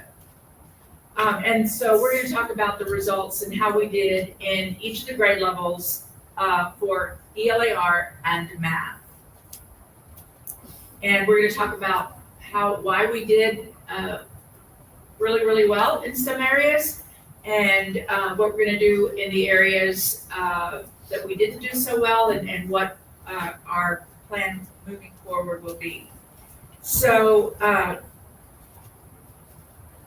what I would like for you to know in advance of the slides that we're going to see, and that you've already done your homework, is that the CNI team, what they did is they took the 2024 raw scores from the STAR test. So for example, the approaches, I believe the raw score as per TEA they have a range. So in a student can score approaches anywhere from answering 20 to 27 questions correctly. And that's, excuse me, and that is for ELAR. So they used to just have approaches. Now it's a range. So they're low approaches or high approaches. So based on the lead forward numbers, they chose High approaches. at approaches, High approaches. high approaches, which is 20. And for sixth grade, it would be 43%. For the raw score, Raw score would be 1634. 16.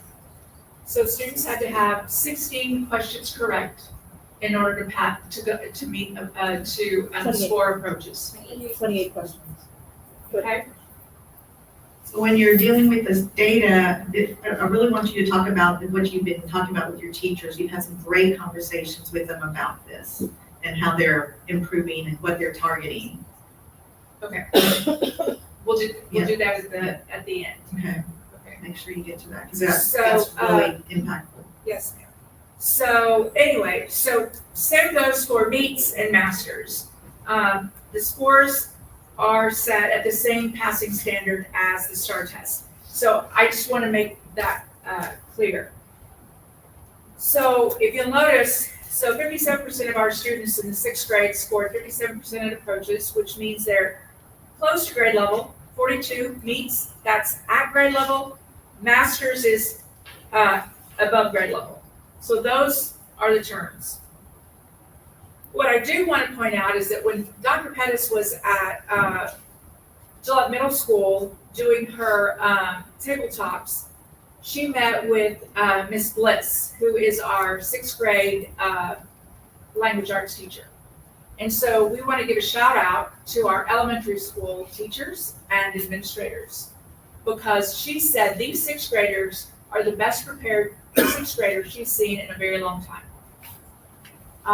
She's very excited about the fact that when she does the constructed extended responses and the students write, they absolutely write.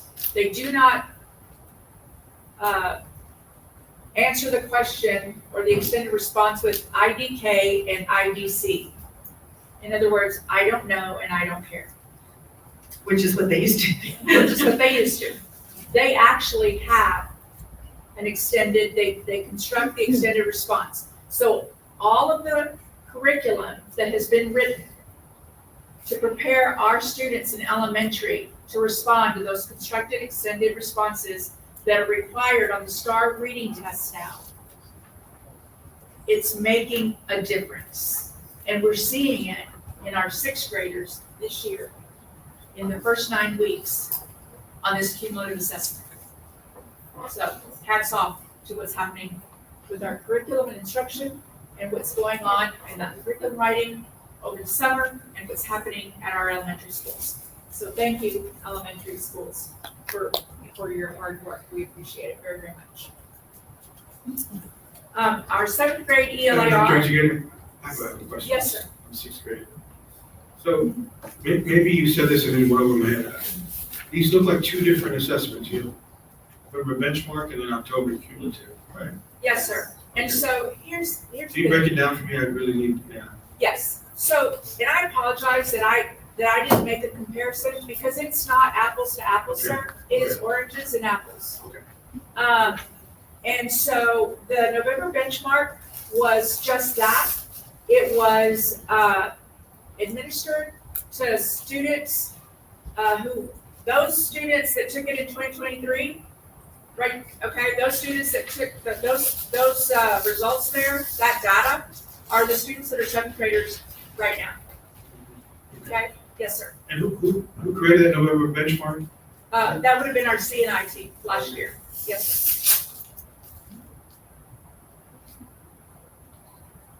And the October cumulative, was that was aligned to STAR? It was aligned, yes, sir. Yes, sir, it is. And the passing standard is also STAR aligned as well. Yes, sir. Does that clear Yes, that up? So then when we look at seventh grade cumulative assessment, again, raw score was also utilized, but we're not where we want to be. And there's a reason for that. When I was appointed principal at Gillette Middle School, one of the very first things that I did for most of my summer, off the clock, just saying, we hired a lot of vacancies. One of the vacancies I could not hire was the replacement for an ELAR vacancy. To date, I do not have an ELAR teacher. I had to hire a long-term sub who is not certified. Our cumulative assessment scores show that. No fault of our own, none whatsoever. We've had the C&I team over. Ms. Perkins has been over. She's helped with the with whatever questions, concerns. We've Miss Nikki Tijerina Moya, our chair for ELAR at Gillette Middle School, has also supported her. We've given her everything, that she needs. She's just not trained. Her background, she has a degree, smart woman, but her background is social work. Does she have hours in language arts? Absolutely. But we see that we need to go in a different direction. I've discussed several options with our C&I team, with Dr. Ballesteros and Dr. Bestice, with Ms. Perkins. And we have a plan B. It's going to create some disruption with the student schedules, but we're going to be moving our students from those classrooms or her classroom into 3 classrooms. All 6th grade students are going to go in with Ms. Bliss.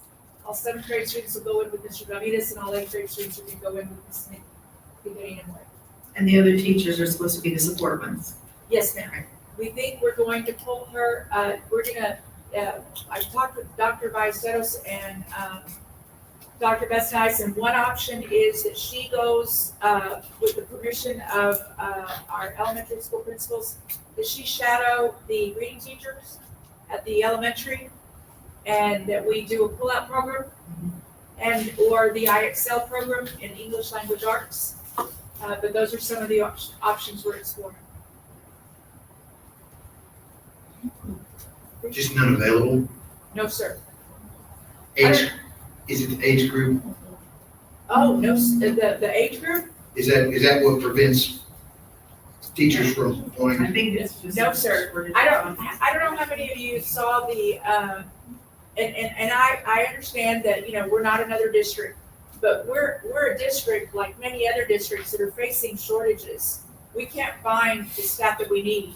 I don't know how many of you saw the article, that channel, 36, one of those put out.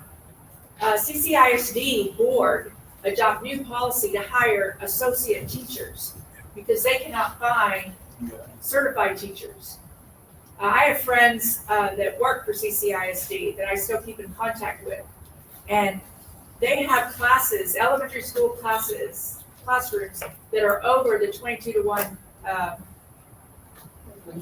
Yeah. So we're not the only ones struggling to say that. That's all I'm trying to say. Sorry. Dr. Ballesteros, real quick, do we, in all the consultants that we have in our district, do we have anyone that can assist in this manner, that can fill in? I mean, Dr. Y is telling us is that she needs this person, this individual there. She's reaching out. And we have given her Becky Reyes, who is. Yes. Okay. Yes. So you do have somebody there? Yes, sir. Okay. I do. That's qualified. No, not to be an ELAR teacher, no, sir. No, I'm talking about somebody that to teach it in our consultant, in our administration that we have now. Can we pull someone Perkins somewhere. Ms. Perkins is going to be in that classroom as much as possible. She's qualified? Because, oh, absolutely, she was there. That is that backup plan. Ms. Perkins is there almost daily. Thank you.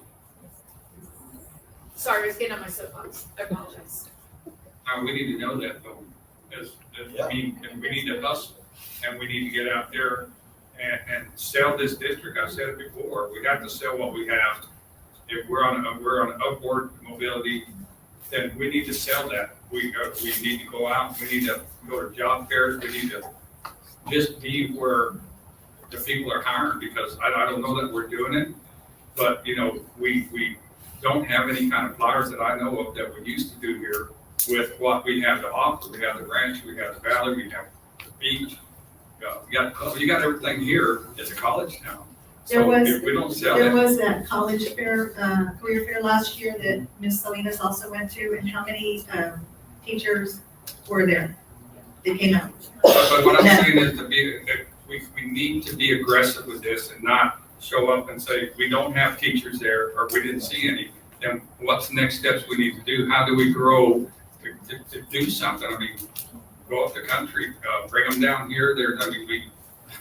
I know they're hard to find, but we need to be aggressively searching for them and not just saying they didn't show up and Because I we're know not there's having. job fairs coming up this next month, but, Ms. Perkins, I really appreciate you, being out there, to help. Yes, thank you so much. Yes. Yes. And I will say that I have to, give credit to our CNI department. They regularly meet with the principals, and and so at one such meeting, when I expressed to them my concerns after, and we were looking at the data, and I said, what are my options?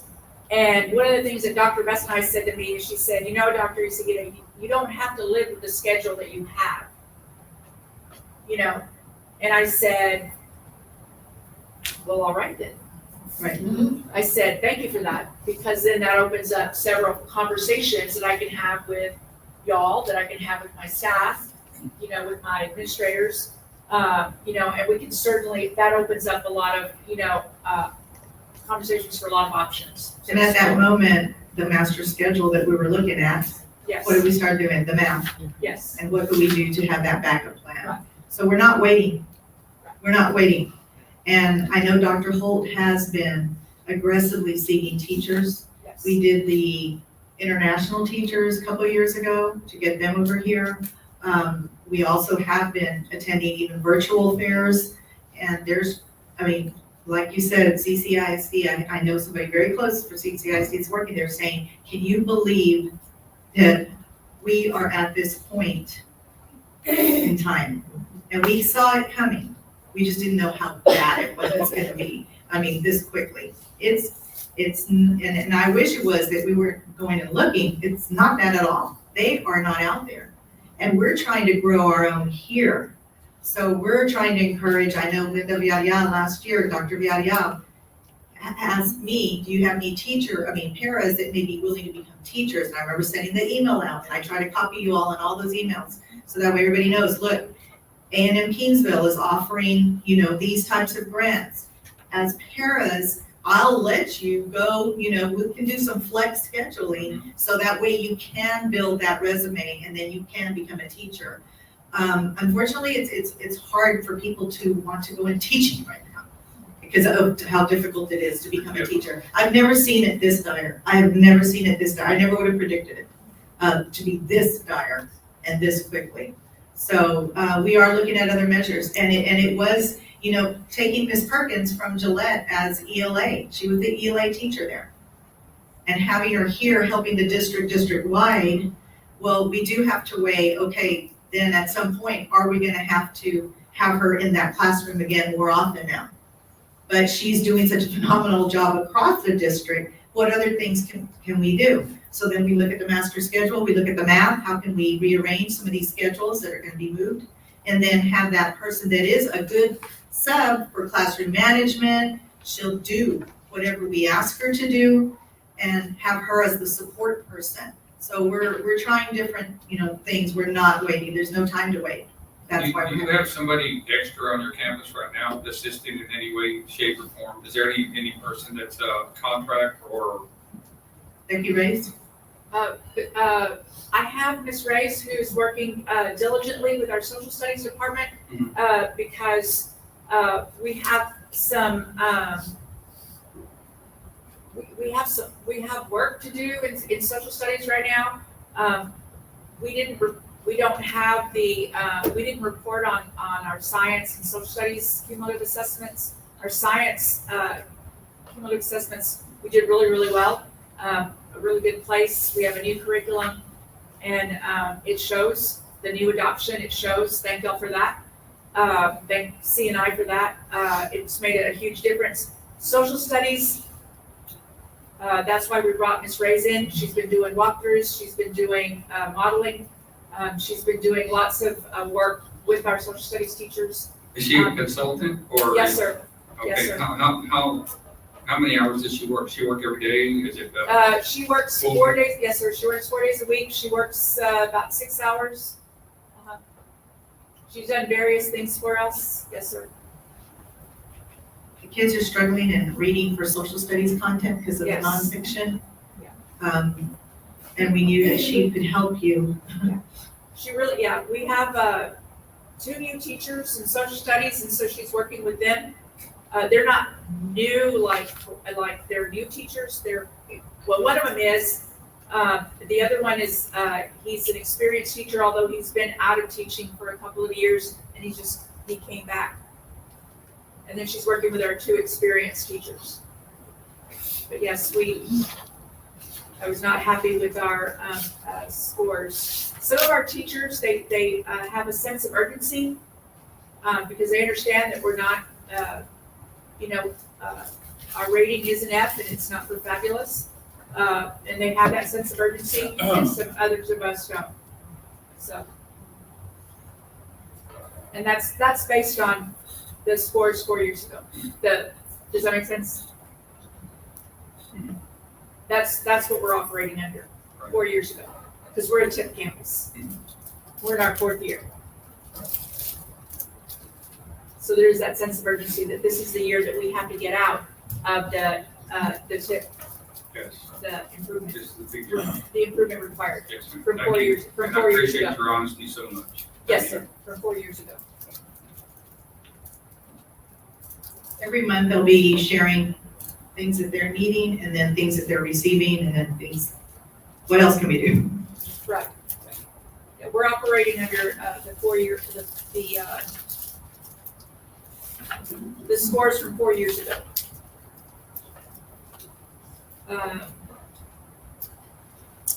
All right, so our 8th grades, our 8th grade ELAR scores are also impacted by the long-term sub. But what's encouraging is our 26% meets, which that is trending in the correct, in the right direction.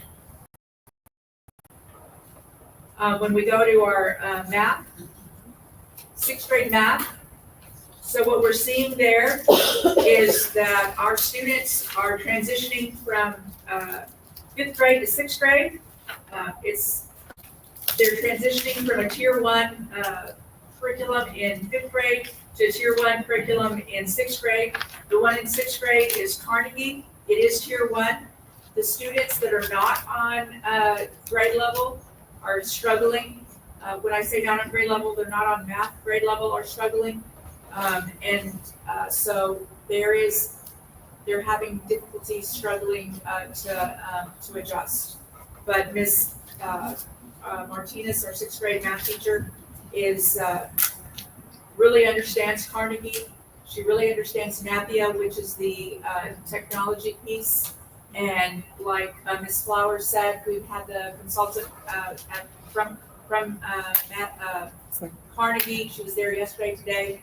And so she works closely with Ms. Flowers and with the teachers, and supports them however she can. So we have a lot of growth there. Our seventh graders are doing really well. They're at 51% approaches, 28% meets. We have some room to grow in masters. We made a switch. Math teachers, a seventh grade math teacher, we made some switches there. So we're gonna see, we hope to see some more, and again, from support with CNI, Dr. Holt and Dr. Pettis, we were able to make a teacher switch. And so we're hoping to see more growth there.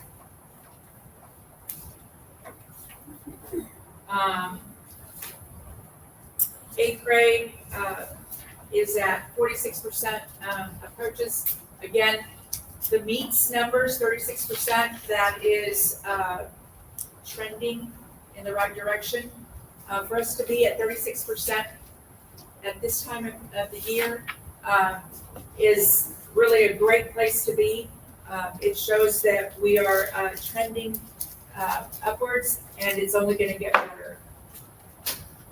What we've decided to do as a campus, and we'll talk about it a little bit here in a little bit, we're going to be tracking our students using particular assessments that have already been designed by our CNI team. We're going to make them cumulative in nature, although the ELAR assessments are cumulative in nature, because the TEKS that the students are tested on are the TEKS that are the same. And those TEKS are the same skills, it's just a different text, right? So every ELAR assessment that is taken is testing the same TEKS. Author's purpose, the main idea, those kinds of skills, and they do a writing prompt or construct a CER. So those are cumulative in nature. It's just a different text, like poetry or drama or an informational text, nonfiction, fiction. But in math, I've already reached out to the math department, Ms. Flowers. Sorry. Ms. Flowers. I've already reached out to CNI and asked, Ms. Salinas to, if we can add some, cumulative, make it a cumulative assessment. And we've got a list of those assessments that we're gonna wanna make a cumulative so we can track the progress of the students. Because the reason that we are a TIP campus, based on the data from 4 years ago, is because we are not closing the gap. We're not closing the gap. So our special education students and our bilingual students, ESL students, we're not able to close the gap for them. And so we're having to track all of our students so that to be able to close those gaps. And that's why we are a TIP campus. Now, one thing we found out 4 years ago was that we weren't identifying, AIC hadn't been identifying the bilingual kids. There wasn't a bilingual program. So once you start doing that, then you have kids that you've identified, so now you start tracking that. And you have to make sure that you're meeting their needs. And so we're gonna be on the up and up, and we're gonna make sure kids need to be identified, we're gonna have to identify them. What's a TIP campus? What does that mean? So it means, Improvement required, it's like. it's, I know. what's the targeted improvement? Targeted improvement. improvement. Yeah, targeted, we're under targeted improvement. And so what that requires is, it requires us to have a plan, like a campus improvement plan, but we have to have a plan that addresses our deficits. How are we going to close those gaps? And so one of the things that we have to do is that we've said we're going to do is we're going to track our students. We're going to, and I'll get into, other pieces that we're doing at the end. But yes, we're in need of improvement. Thank you. And that's Who sets that, Dr. White? so it's two tiered. It's DEA, and it's the federal government. And it's the reason the federal government is part of that is because we get funds from the federal government, specifically Title I. So we get Title I monies, and because we get Title I monies, we have to comply with the federal government guidelines. Yes, sir. Thank you. So, as y'all are aware, we started, based on Senate Bill 2124, we are in the first year of implementation of advanced math, both in 6th grade and 7th grade. And so you'll notice that in the first cumulative assessment, we have 41% of our advanced 6th graders at approaches, 20% at meets, and 7% at masters. And again, we see the trend that they are transitioning from elementary to middle, and it's Carnegie, which is still a tier 1, and so they're making that adjustment, but we understand that, and we're supporting them through that. If you'll notice that our 7th graders are at 81% approaches, 63% meets, and 19% masters. And that's really speaks to what Ms. Martinez, she's a new hire, she's not a new teacher, is doing with the advanced math in 7th grade. And if you'll notice, the majority of the TEKS that the students are learning are 8th grade TEKS. So you have 7th graders that are really rising up to the challenge. This is a new thing to be able to add this year. Yes. So they require 40% of 6th graders, 40% of our 7th graders, and 40% of our 8th graders. And speaking of our 8th graders in Algebra 1, and so we want to shout out to Ms. Vicki Thomas. She had 100% of our 8th graders in Algebra 1 at approaches, 89% at meets, and 48% at masters. And so this is the first year that we are implementing Carnegie curriculum in Algebra 1. So again, we have 2 classes of Algebra 1, and they are also rising up to the challenge. This is where we are right now at the end of the 9 weeks. This is phenomenal. She's doing a phenomenal job. On the advanced math classes, how do you pick the students that are going in there?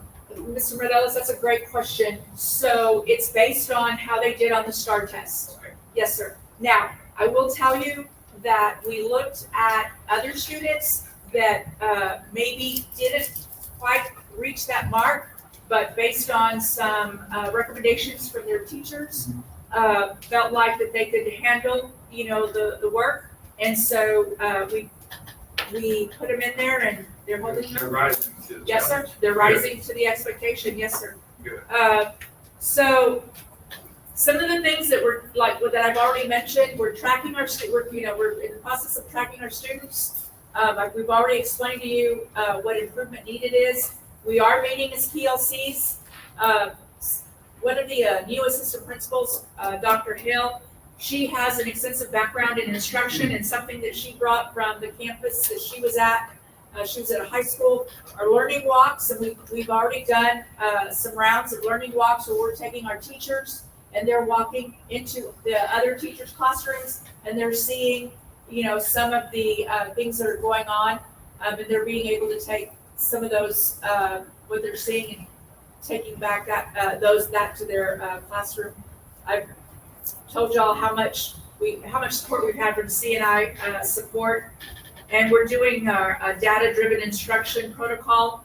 We did it with the cumulative assessment, and what that is they're looking at which TEKS where the students scored less than 50% on each of those TEKS, and then spiraling those TEKS back in to the instruction, so that either through a bell ringer or through questions, on daily assignments. Some of these new math teachers that we've hired and the new assistant principals are some quality people we've been able to get, which I'm surprised we were able to get math teachers and assistant principals, and it's so difficult to get language arts. It used to be flipped. I want to commend, of course, Dr. Holt for helping us with that. Dr. Sieta, Yes. I appreciate you being so candid, and you know, we're speaking freely here. I just had a couple of questions for you. You would agree that discipline is an important part of learning, right? Yes, sir. Historically, you know, let's just put it out there, Gillette has always had some issues with that. Yes, sir. How, yeah, I know you just walked into this, but how do you see it since you've been there? Do you think you're making a difference in that part of being effective for what's going on in the classroom, the discipline portion of Gillette?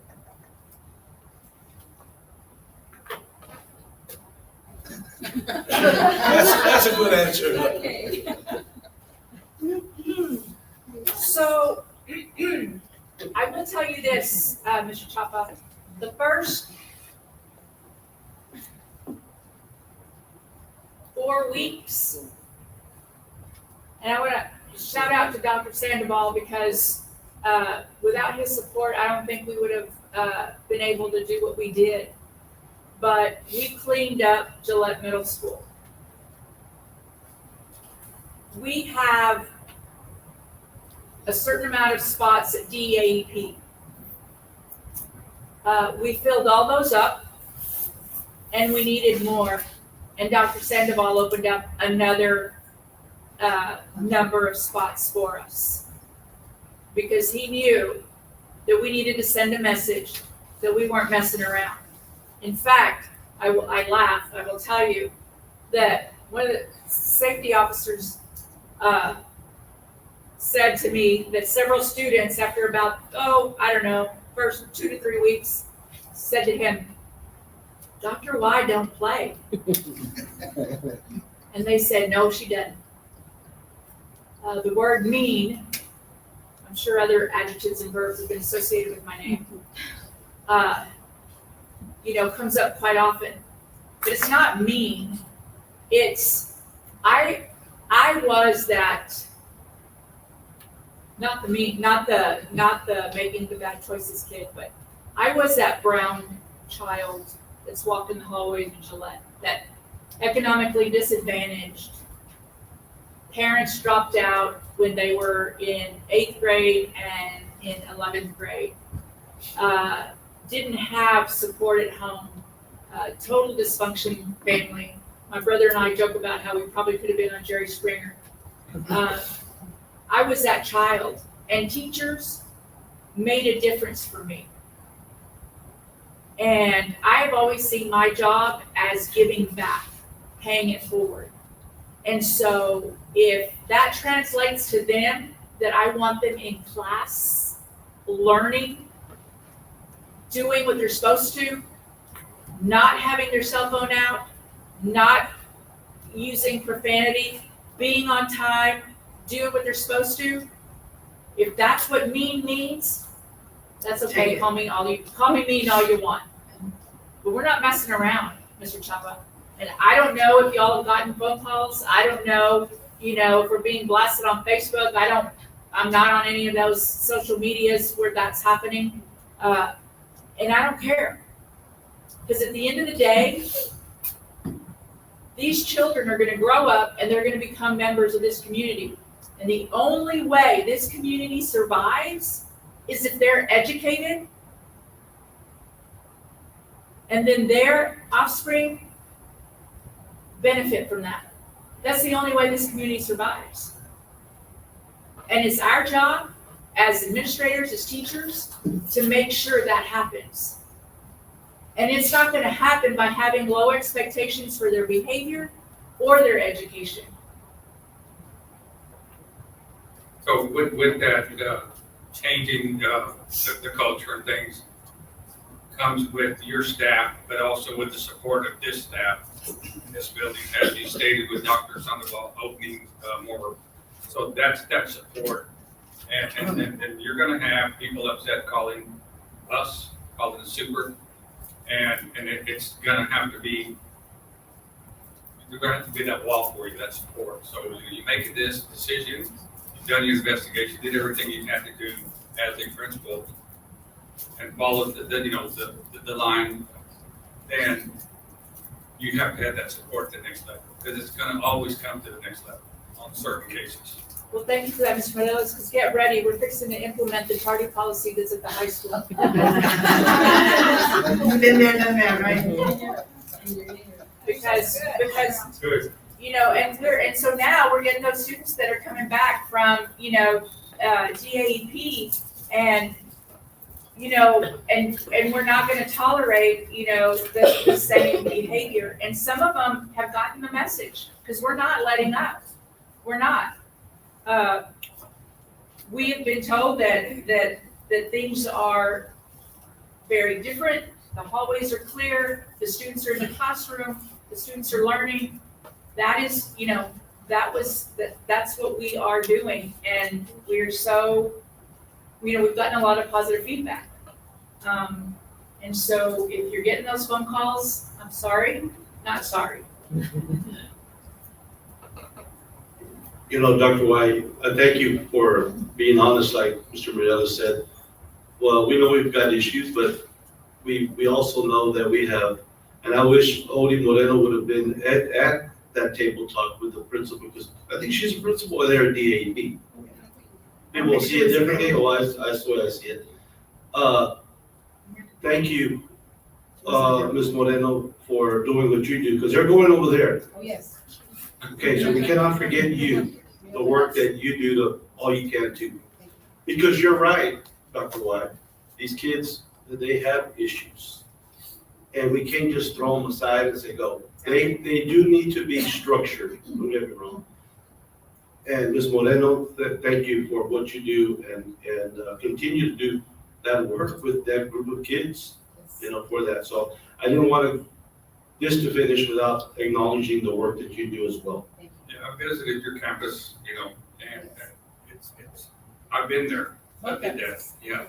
So, it's a whole different kind of, it's tough love that you have to do to get them to do it, and then earning their way back to the campus. So, it's not an easy job, and we appreciate that. I'm so proud that we opened that.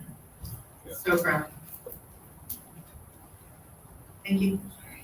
You're gonna go on to Ms. Moore? Okay. Thank you.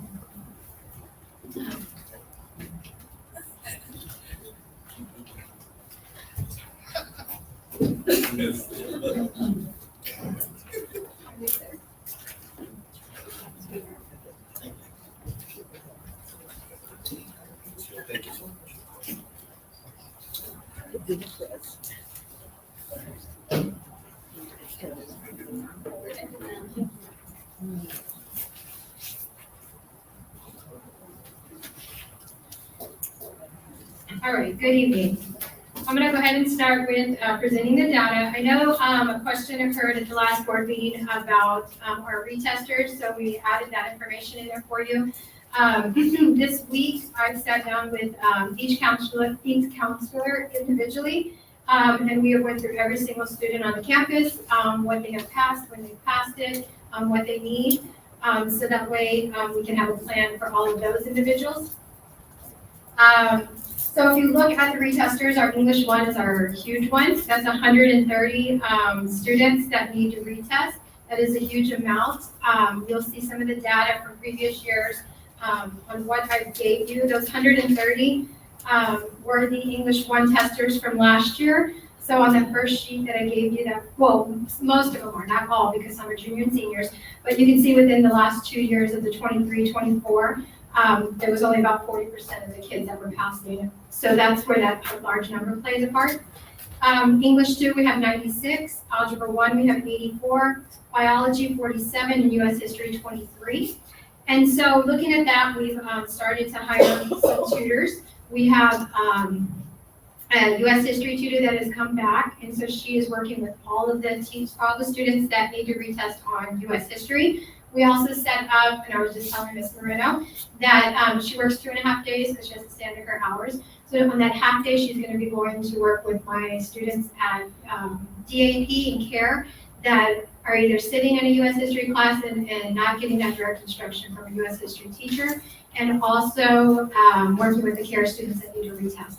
So we're focusing on the U.S. history. Yes, sir. How many, from all these numbers, how many are first-time retesters? There are first time, I don't have first time retesters. These are just all of the numbers of who needs to retest. And all these will be testing in December. Yes. We did set up our Fridays, the last 3 Fridays before December. So all of these students do need to attend those so that way they can get some one-on-one instructions with our interventions with our teachers. But we did sit there and circled when I met with the counselors, every single test, every single kid, and we passed out those sheets for those students to be able to know. So we had a larger number of students at this last Friday because now they're required to come the next 3 times to be able to test. But yes, we're going to pull all of the kids and get them ready to retest. What happens if they don't? So if they don't, to retest? they can retest, but it would be in the summer because then we would, the spring, and then in the summer again. So they have multiple times to retest. So we won't give them the opportunity in December? No, we are gonna give them the opportunity in December. We already have the date set up for December, so we'll be having that set up and ready for those students. Yeah, good. So that means, and again, this reputation, I guess, all 130 English 1 kids, if we can get them in, they're gonna be in a testing. Yes. And then the same goes all the way down the list. Yes, and a lot of those 130 students are currently sitting in that second English, the practical writing class because they didn't pass. So they do have 2 Englishes, one that's focusing on testing and writing and vocabulary and using IXL. And then they also have their English 2 class, and same thing with English 3 and 4. Our teachers know to focus on those students that need a retest, so that way we're providing interventions for them. That's a new class we added this year, was the practical writing, and then the algebraic reasoning Yes. for the math kids. And so the math kids we look at, they're in this also. So they have 2 math classes. Okay, and I wanted to touch base, 'cause I know you had a question on growth plans, so yes, we're definitely evaluating everyone, we're having those conversations, we're holding everybody accountable. It's not always nice and pretty, but we are. The mindset of tested versus non-tested is what I'm seeing the most. Teachers, I want them to see themselves as equals, not I'm tested, not tested. They have more accountability than I do. So we're definitely testing everybody with D&I, with this cumulative assessment. I got a few like, why us? We're not tested. But the kids need as much practice as possible with all the different type of testing questions. And so those were the conversations that I had. Yeah, and it's just changing that. I did have a conversation with one teacher, and she said, I don't understand why I have to grade all of this. And I said, because you're getting paid the same as my tested area. Should I pay them more? So those are kind of the conversations that we're having. But that's what I'm seeing the most of is just, it's not just these 5 subjects, it's everybody because it builds upon.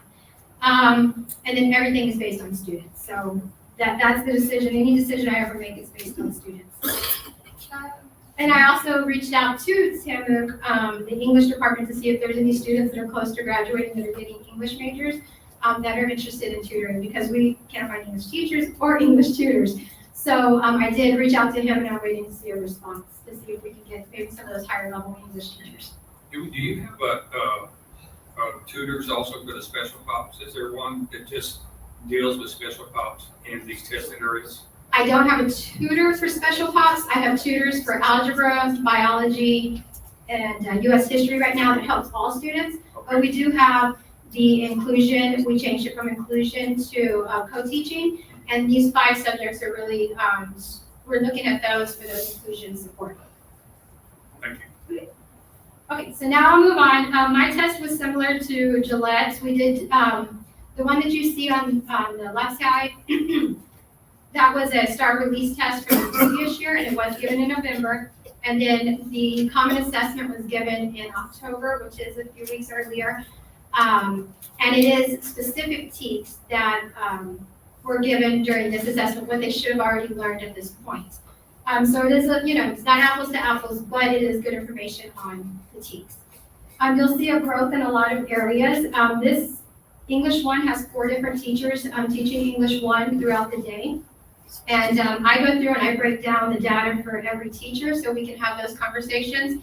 And then also if someone scores higher in certain areas or certain TEKs, that teacher will go in and see, well, what are they doing? Because what they're doing is working for our students, and what I did didn't work. And that's okay as long as we correct it. So with that, we have some the breakdown of the growth. The biggest part of this is, yes, we went up in all areas, but if you look at that meets, that's actually at grade level. So 29% versus 11% last year. So that is big and huge for our English 1 students as they're moving forward. When you go, and I have, let me see, I just wanted to tell you how many students. We have about 239 kids, and that was that data. 239. My sophomore class is about 224, and remember the retesters were about 190. So quite a few of those sophomores are my retesters for English 1. And so if you look at this data, that also shows that they struggled last year in English 1. So moving forward, we're having those conversations and those talks about, well, what can we do in this English 2? In English 2, I have 2 different teachers teaching it, and they do make sure that they work closely together. We're looking at the data and seeing what we can do to improve. Mrs. Moore, question. Yes. What's the plan moving forward for for the students that, in order for them to approach meets and masters? Is there a plan for that? Yes, so we are raising the rigor on everything in the classrooms. We're setting higher expectations, so students, we're not bringing it just to that approaches level. We're looking at the meets and masters rigor and trying to get up to that point. Now, we need them passing and we need to show growth, of course, but the higher growth that we can show, that's what we're using.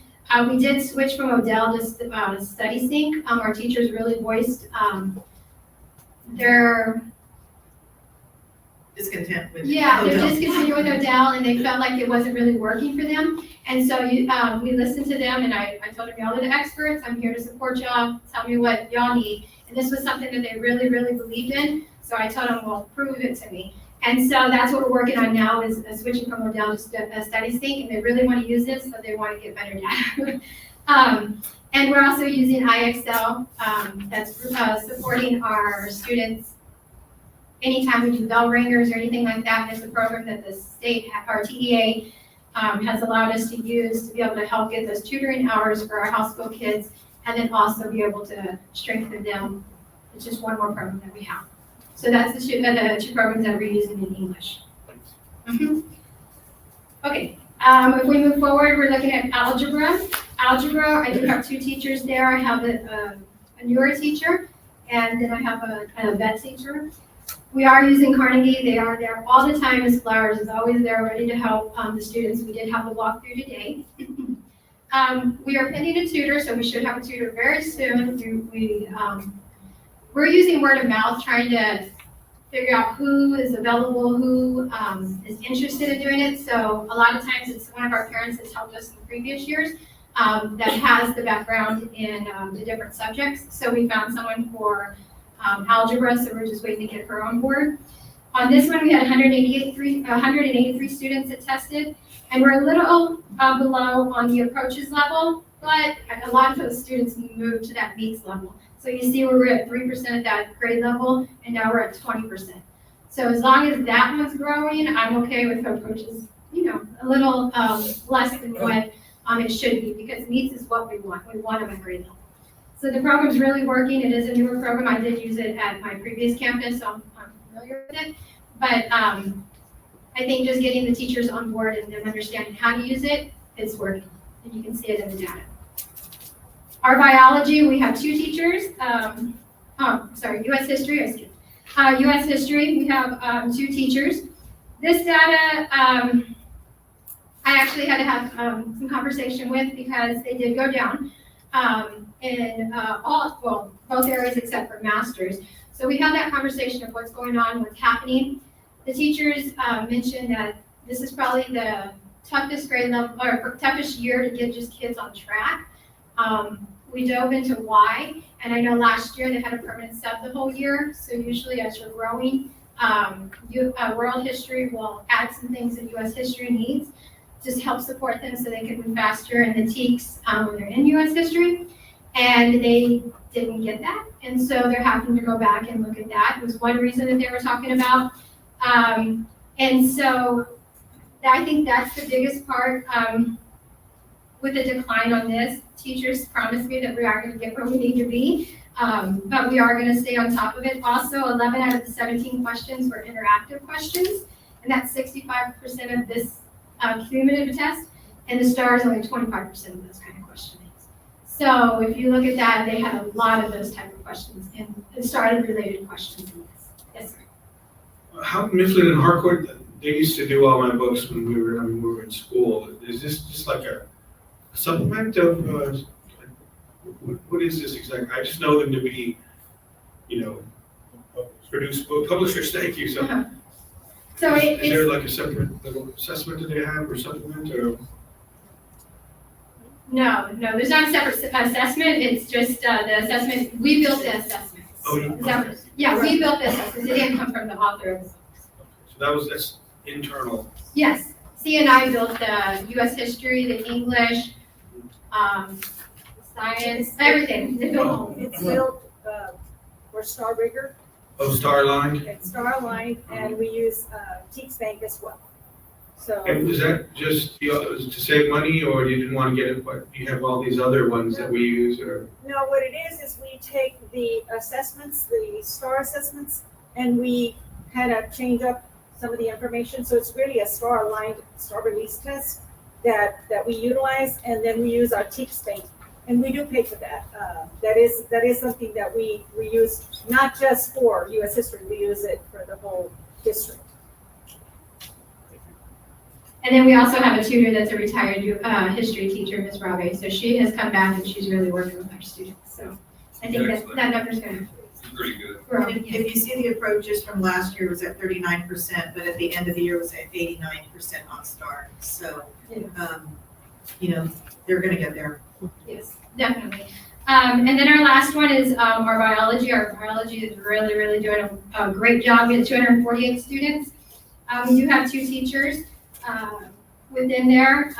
And so you see the growth. The biggest growth on this, and it's not on here, is our SPED population showed a tremendous growth within our biology section. But they are, the numbers speak for themselves. They're really doing what they need to do. I'm supporting them in any way that they need, but they're just taking it and going with it. And so it's been very successful.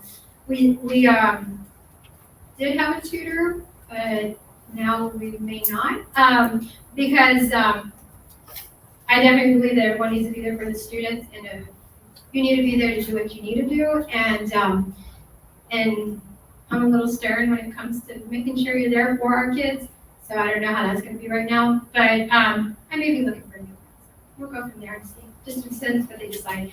Overall, I do have the one that I handed out to y'all. I like to know what the previous data was and what my goal is. Of course, I want to be way higher than what they were at last year, but I always tell my teachers that we want to see growth.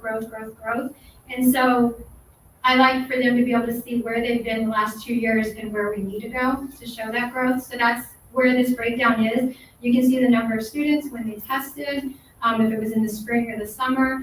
The bottom number is your SPED population. So the overall is the top in the box, and the bottom is your SPED population on the overall STAR test. So I just wanted to give y'all that, so that way I'll be filling this in as we go through, so we can see the growth as we go.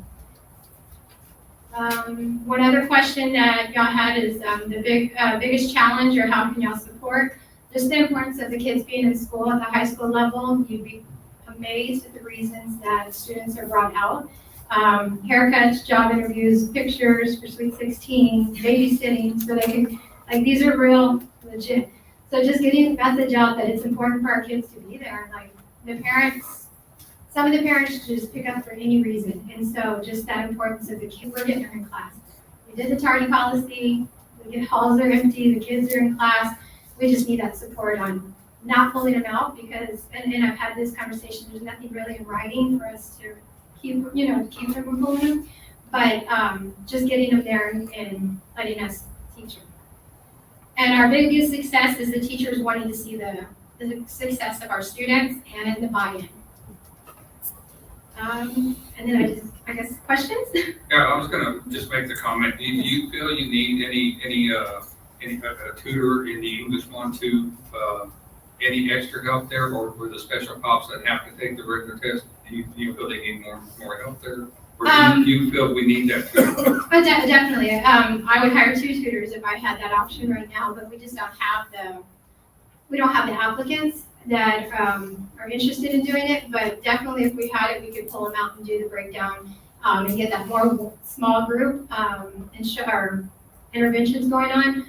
But there's just no one out there right now. So we're doing what we can with what we have. And the university is trying to also get some tutors for us, but they're finding it hard because they're actually coming to us first because we pay more than the university does. So it's hard finding. It's a challenge. Finding staff. The teachers are using their Fridays. We're going to talk about, instead of using tutors, if we can't fill them, to provide time after school for the students, for the teachers to be able to do some after school tutorials on their own. And so we're going to be creative about all of those different ways. So one happens just to appear and you interview, you can put them on. Mrs. Moore, do we have any TSI data at all for seniors specifically? I do not have that on me. We have had 2 different TSI tests this year alone, and we're holding Fridays where they can come in. I can get that information for you. I don't have it off the top of my head how many, but I know we had probably about 15 tests the first time, and then we just had a test today. So I'll get that information for you. Also, if you get some data about how many students have already applied how many seniors have already applied for college. Okay. I can definitely do that. Any other questions? All right, well, I just want to thank y'all for supporting and allowing me to do my job. I know sometimes y'all get those calls, same thing, but I truly am doing what's best for the students, and out there supporting them in every way possible. Thank you. Thank you. Thank you so much. All right, thank you, principals, CNI team. I know we took a lot of time tonight, but this has been very informative, and we appreciate y'all. Yes. We want to continue doing this every month. As you can see, we have the right people in the right place. They're instructional leaders. They're leading exactly how they should be doing right now. Thank you for that. Thank you, CNI team, for everything that you've done to lead. All right, we move now to item 6B, which is a report on the adult and a la carte meal prices. This is to be found on page 65 of our packet. Dr. Pitts. Thank you, Mr. Kufal, Dr. Pettis, members of the board. I'm going to just quickly give the financial impact to this, and then let our food service director talk a little more detail about it. So we are a community eligibility provision district, which means all students get free lunches, and we are going to continue to do that. One of the requirements is that adult lunches are set at production value, and a la carte prices are also set at production value too. So basically what it costs to buy the commodities and to make the items, that's what we have to sell them for. That's a requirement. And I'm gonna let Gino Ochoa, who's done a great job just stepping in and hitting the ground running, talk a little bit about this and answer any questions. Yeah. Oh, good evening, ladies and gentlemen, members of the board. So just like Dr. Pitts mentioned, we are a community I cannot say it. It happens every time I say it. Provision, and what that means is that we are 100% free, and that is based on direct certification. So every year we have to put in information on the direct certification students at each campus, and it's going to give you a threshold on whether we qualify or not. And we are 100% CEP here. I'm not sure how long we've been, but we are. So with that said, this program, when you are on CEP, you have to increase adult pricing every year. It is mandated, and we have not done so in this district for probably the past 30 years. It is at $4, and we need to be at $5. And the reason why as well is because you cannot have an adult price under your reimbursement rate, which is $4.54. And so that's it, you have to go up in adult pricing, and you also have to go up in a la carte pricing, so that way your food cost does not exceed your revenue. And so that's where we're at. So I say last year we ran numbers and we probably only made $10,000 of revenue, which we didn't go over, our, on the food cost. However, when you're talking about putting money back into the program, which is a program that we create our own funding, and we put it right back into the program, which means you want the more revenue as possible for your equipment purchases or any maintenance. And right now, being in the district for just 3 months, I have seen quite a bit of equipment issues and replacements that we need to do. And a lot of the times I think we outsource a lot. So a lot of the times these equipment are about just as old as the schools are that we need to start replacing. And so I'll give you an example. I just purchased some milk boxes and I spent on 3 milk boxes was $20,000. So if you, $10,000 of revenue isn't even gonna sustain a purchase of 1 milk box. I can give you an example. A new serving line, if we needed one, is about 100,000. So when you relate that into revenue, you're gonna see the more revenue we need is the better for us. And that also means that we do not tap into general funds. That's the whole point. And so that's where we're at. So coming to you, this is not a TDA. You don't need this board approved because it's mandated, but we do want to let the community know and the board members to know that this is going to happen because of the fact that, we're going to have to change really the $5 price tomorrow because we are in a year of audit, an administrative review. And we will already get that finding because we did not increase those prices this past year, or we have audit every 3 years. So we haven't increased it. And so when he goes back and he sees that we pulled at $4 last year, it's already going to be a finding with a corrective action. So I'm trying to fix what I can so that way we don't have those repetitive corrective actions. And as I go through kind of looking through everything, paperwork and documentation that they start to request, these are the things that are coming up, that we're digging up, that we need to address and fix, so that way our program in the future is successful.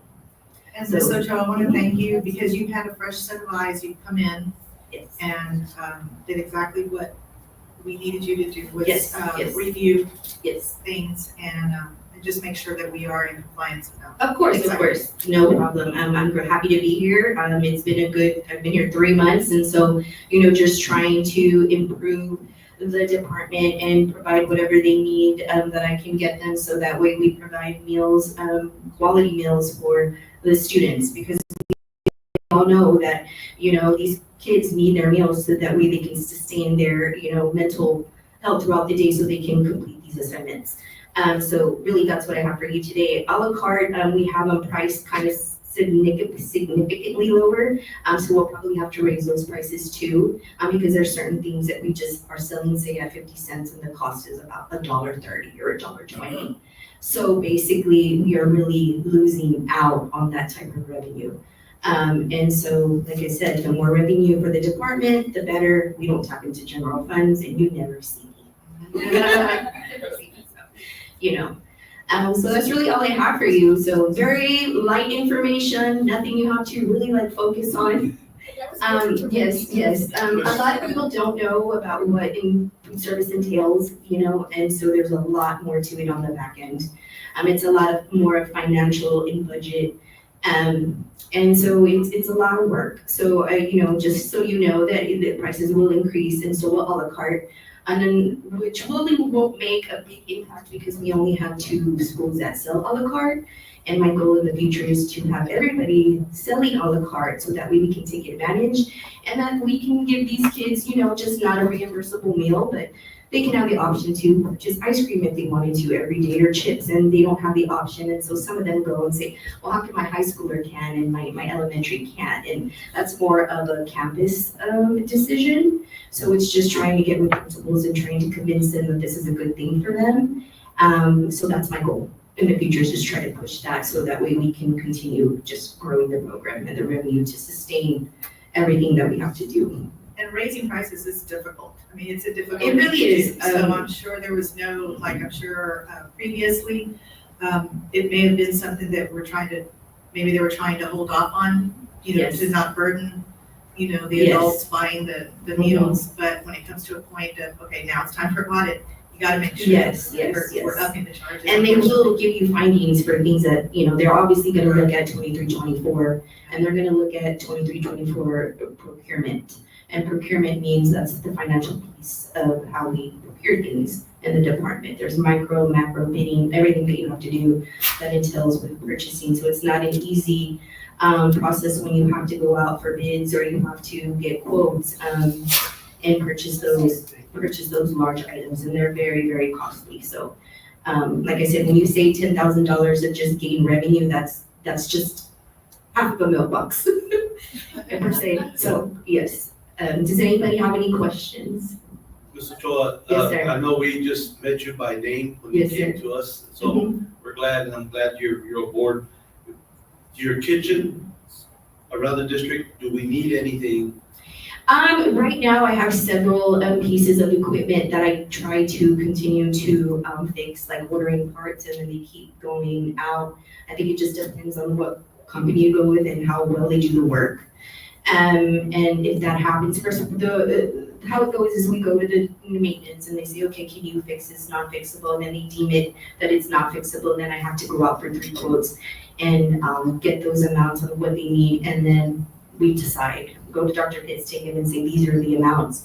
What are we gonna decide? And then we go ahead and purchase. Yes. Rest assured that we're here to support Thank you, that thank as you. well. So if we can be of any assistance, please let us know.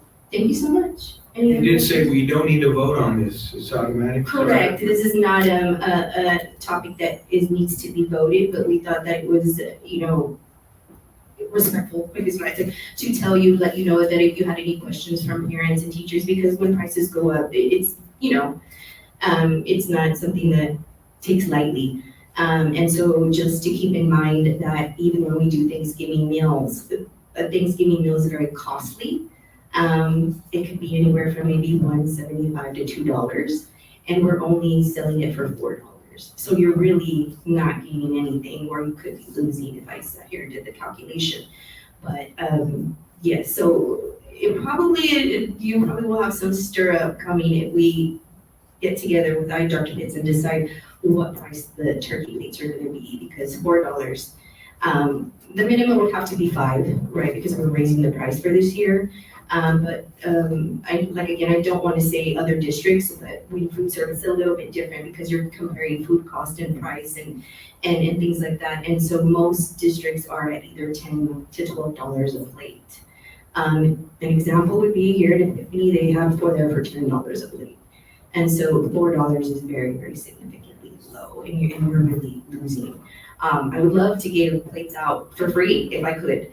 But that's just not how it works. Our department works on gaining reimbursements, gaining revenue, and that's program revenue from your programs, and that's non-program revenue, which is adults and a la carte.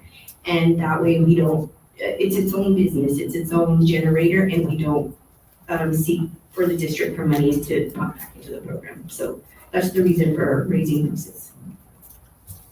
That's very good information. I've been on the board, this is my 5th year of these different. Oh, if you ask me anything about food, nuggets, cheeseburgers, I'll let you know. We're gonna try to schedule a workshop here. Sure. Quick, to get some more information Sure. about food services. Sure, maybe we can come back and touch base on how audit went. Fantastic. She's a great hire. That would be a good thing. So we're in the process. It starts, the month of review is December, and then they come back out on a site visit and they will watch all programs, see that we're doing the process correctly, and that happens in January. And the auditor has said Harrell Elementary will be the school this year. So Thank you very much. thank you so much. Have a good evening. All right, we move now to item 6C, the budget recap report check register for September 2024. Dr. Pitts. Thank you, Mr. Gufall. September is the month where there are a lot of annual renewals. So you'll see many items on the September check register that you won't see the rest of the year. You see several at the top. Severn Intermediate Holdings, that's our district software for students, staff, finance.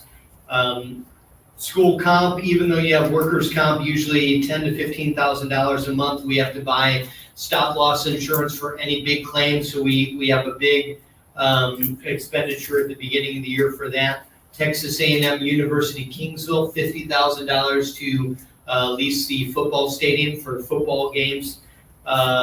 You see risk management fund, that's unemployment compensation once a year. I will take any other questions that you have on the check register. Yes, I had a question about Great Minds. Yes, sir. What's this for, the 71,000? Great Minds is the math program for elementary school. I don't know if, is there anything else you want to touch on for that? It's the Eureka Public Business, the second year that we've had it. It's just a math program. And you mentioned Carnegie, we're using the other one, we're not, we stopped using these. Carnegie's middle and high school. Okay, thank you.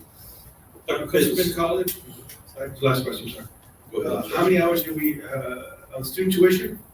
That's $48,000. Do you know how many hours were earned from that tuition? I did That not. was the spring tuition, right? That actually was the fall tuition. They had already billed us the spring tuition and they never billed us the fall tuition. Sometimes they're very sporadic on billing, but it was the fall, and I believe it was one of the summer sessions as well too. But it was over $100,000 for the year. But now that they're going to be part of the FAST program, it's going to be a lot less. I don't know if Dr. Sandoval, if you wanted to speak at all on that. They've adopted the mask program, just like Tammy Pay and Del Mar as well. They have as well. So that way, all the economically disadvantaged kids will not be charged the tuition that they were. I don't have a specific number on that, Mr. Chapa, regarding the hours, but I can definitely get that in terms of the spring and summer session, how many hours our kids were able to obtain for those two sessions. Thanks. Dr. Pitts, Yes, sir. I see an expense that we had for maintenance supplies to web, AC, lawn, and garden. Where did we spend that at? 22,000. I can get you that information. I don't have the details of what that was unless you do, Dr. Sandoval. We purchased two new SCAG mowers for our lawn, our grounds crew. One's to be used there at the high school for all the game and practice fields, and the other's gonna be put on the rotation with the grounds crew. So one was a 61 inch and one was a 52 inch SCAG mower. Correct. Also, Dr. Pitts, just one more, I think I only have one more. Yeah, this bottom one, the first page, AGCM Inc. Yes, sir. We have an expense there for 6,000 plus. Foundation repairs project management.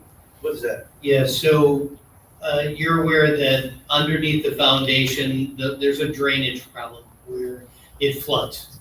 And we've been. Which, okay. At the high school. And this is the one that we were in litigation for. Yes. And we were required to first use those funds. We have an amount of money set aside, $1.8 million, that first need to be used to fix that problem. And right now we've actually already gone through the process where we had to first have a surveyor, then we had to have an engineer, which was actually Scott Anthony Evers, that designed the plans, and now we're going out for bids on that. AGCM is actually the project manager that is managing that.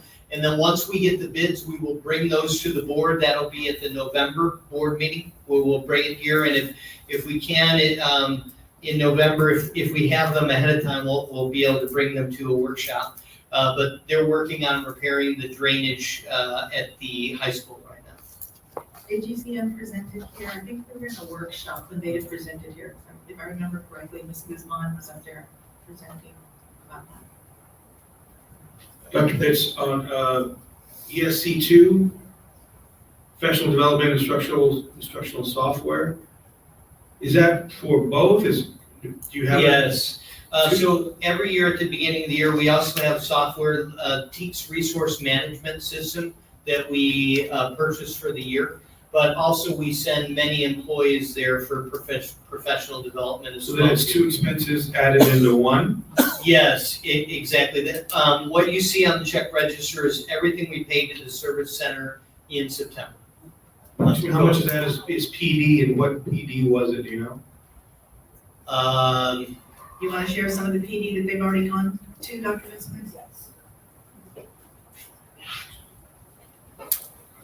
It's that co-op contract that we get every year, and we can use the Education Service Center for all the variety of things. Right, so first of all, right now, Ms. Williams, who's new to her position, is going to all of the accountability and all of the testing sessions that the service center is going along with Dr. Ballesteros, because one of the things we agreed on this year is that we have to have the backup of whomever, if somebody is out, somebody else needs to know how to run all those new systems with our new team. Secondly, this year we did pay for the counselors to be part of the co-op. So they will be attending 6 meetings at the service center. They've gone to their first one and came back and said, Dr. B, oh my goodness, I'm so glad. Thank you, Kingsville, for paying for us to go. They're getting very intense training at the service center with Melody Pro. And they're also able to meet many other counselors from across the region and be able to collaborate with them. Anytime we have a principal that calls and says, for example, I can think of one at an elementary who's a good 5th grade teacher, is new to 5th grade, is internalizing the lessons, however, is having some difficulty with classroom management, then our team immediately goes to the service center to see what services they're providing, and we send that gentleman to the service center for a full day training, and then come back to debrief with the principal and then our CNI team, so that we can assist him implement some of those strategies that he found. So there's multiple ways in which we do use the service center. Right now, we are part also of the curriculum and instruction co-op. The good thing since COVID is actually that they're providing some of the training on Zoom. So Thursday morning, the curriculum meeting will be held on Zoom, so we don't have to drive to the service center. We participate with all of the other curriculum directors in the region and special education directors in the region for all of their meetings. So they keep us up to date with all the changes at the state level and the federal level for anything that we're having to do regarding CNI or special education or counseling. So this is just your like co-op contract? Is it Yes, some of it year, or is. it a monthly? Some of it is, some of Let it me is. answer that question. So these are not the co-ops yet. The co-ops are billed in November because the pricing is based on ADA, the last Friday in October. So we won't actually get the co-op bill until November. But this mainly is Teaks Resource System, all of the instructional software that we have at the beginning of the year. Yes, there will always be professional development at every month, but the majority of this is Teaks Resource System software. Let's say the Amazon Capital Services. Yes, sir. What, the general supplies, what is that? It's on the first page, it's 18,000. That is anything and everything from instructional materials to office supplies to sometimes it is printer ink. The reason why we have moved a lot there is because the prices are better there than they are anywhere else because it's competitive. So, but we are trying, a lot of times, like for instance, even when someone asks for an office chair, I'll say, give me 3 quotes for the office chair. And a lot of times Amazon will be the best price. So we use it as a tool just to make sure we're getting the best prices for our items. And of course, since we're a business, we are tax-free. We don't pay any tax on it either. So every department has used it, and it helps their funds go further because a lot of times that's the best price we can get. Method of payment is by credit card? No, we don't pay by credit card. They accept our purchase orders. Oh, good. So every month they'll bill us for what we have done, and we don't pay them until we receive the item. Good, thank you. You're welcome. Is there a yearly fee that they require? No, I mean, they want our business. Teachers want our business. On capturing kids' hearts at 18,000, is that the yearly fee, or is that quarterly, or is that just that one-time annual renewal? I'll let Dr. Sandoval speak to that. Mr. Chapa, that's for one of the trainings that was conducted in the latter part, the beginning part of the school year. So they bill us when the trainings are actually, we do a contract came out like I think 48,000 for this year, and we paid as the services are rendered. That was the 2-day, that included the 2-day training for all the brand new staff. That's correct, and also the building with the culture training that they did for our paraprofessionals. Action, whatever, I forgot this called. And we're still all in, and we still feel that that's a good program? I think we're seeing the benefits of CKH in terms of what we're doing district-wide. Last year we had 4 of our 5 campuses earn the designation of Capture Kids Hearts Showcase Campus, which is the first time this district has ever had that. And we've had CKH in the district for the last 20 years at different times. So being able to get that, I mean, that shows that we're definitely getting traction and it's taking roots in the district. Thank you. A question about Romeo Munguia. Yes. What specific evaluations are we talking about? I will let David Yes. Hassan speak to that.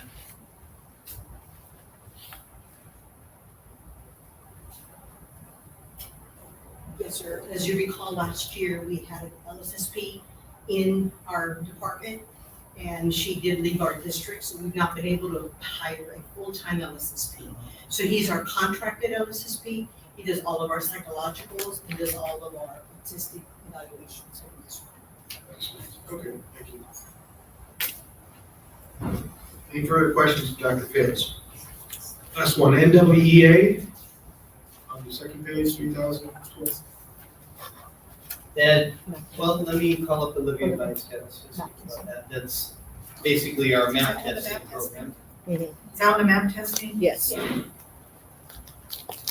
That is, we have math testing for 7th grade and for GT currently, and we don't have a universal screener per se at the beginning of the year, so we're adding that to our district, and so it's basically just to determine where our kids are beginning of the year, middle of the year, end of the year, and what are we gonna do with the data that we receive in terms of the students' needs. So it's an instrument that we're gonna be using. Thank you. Any other questions of Dr. Pitts? No, thank you, sir. We move on now to item 7, which is new business. Item 7A, by common consent, the board agrees to consider as one action item the following. Found on page 74 to 78. Number 1, approval of regular meeting minutes of September 30th, 2024. The approval of special meeting minutes of October 15th, 2024. Do I have a motion to approve? So moved. Motion made by Mr. Ruiz, seconded by Mr. Chapa. All those in favor say aye. Aye. Any opposition? Motion carries 7-0. Item B, discussion and possible action regarding Red Ribbon Week proclamation. This will be found on page 79 to 80 of our packet. Dr. Sandoval and Mr. Segovia. Good evening, Mr. Kufal, Dr. Pettis, Board of Trustees. I'm going to read the proclamation. Whereas alcohol and other drug use in our state has reached epidemic stages, with the 11 to 20-year-old age group dying at a rate of higher than that of any other age group, and because all communities must join together to combat the unrelenting demand for drugs in our state and launch visible, unified prevention education efforts directed toward both youth and adult age groups. And whereas community coalitions are sponsoring the Red Ribbon campaign all across our state for Red Ribbon Week to offer Texans the opportunity to demonstrate their commitment to drug-free lifestyles. And whereas individuals and groups in government, law enforcement, education, religious institutions, sports teams, and service organizations, as well as youth, physicians, and senior citizens will demonstrate their commitment to drug-free, healthy lifestyles by wearing and displaying red ribbons during the Red Ribbon Week. Therefore, be it resolved that the Board of Trustees of the Kingsville Independent School District hereby proclaim the week of October 23rd to the 31st, 2024 as Red Ribbon Week in Kingsville, Texas. Also call on all citizens to join us in recognizing the efforts of the community coalitions toward eliminating the use of drugs in our communities and in supporting the Red Ribbon Week campaign and a high quality of life for the youth and adults in Texas and throughout the United States. All right, Board, you've heard the proclamation. Is there a motion to approve the Red Ribbon Week proclamation? Motion made by Mr. Garcia, seconded by Mr. Morella. Any discussion? If not, all those in favor say aye. Aye. Any opposition? Motion carries 7-0. Thank you, sir. We'll see y'all tomorrow. That's a lot of reading, Coach. I know. 9 o'clock, correct? Correct. Yes, sir. Okay. Item 7C, discussion and possible action regarding school bus safety week proclamation. It can be found on page 81 to 82 of our packet. Dr. Pitts. Thank you, Mr. Gufel. I'm going to read the proclamation.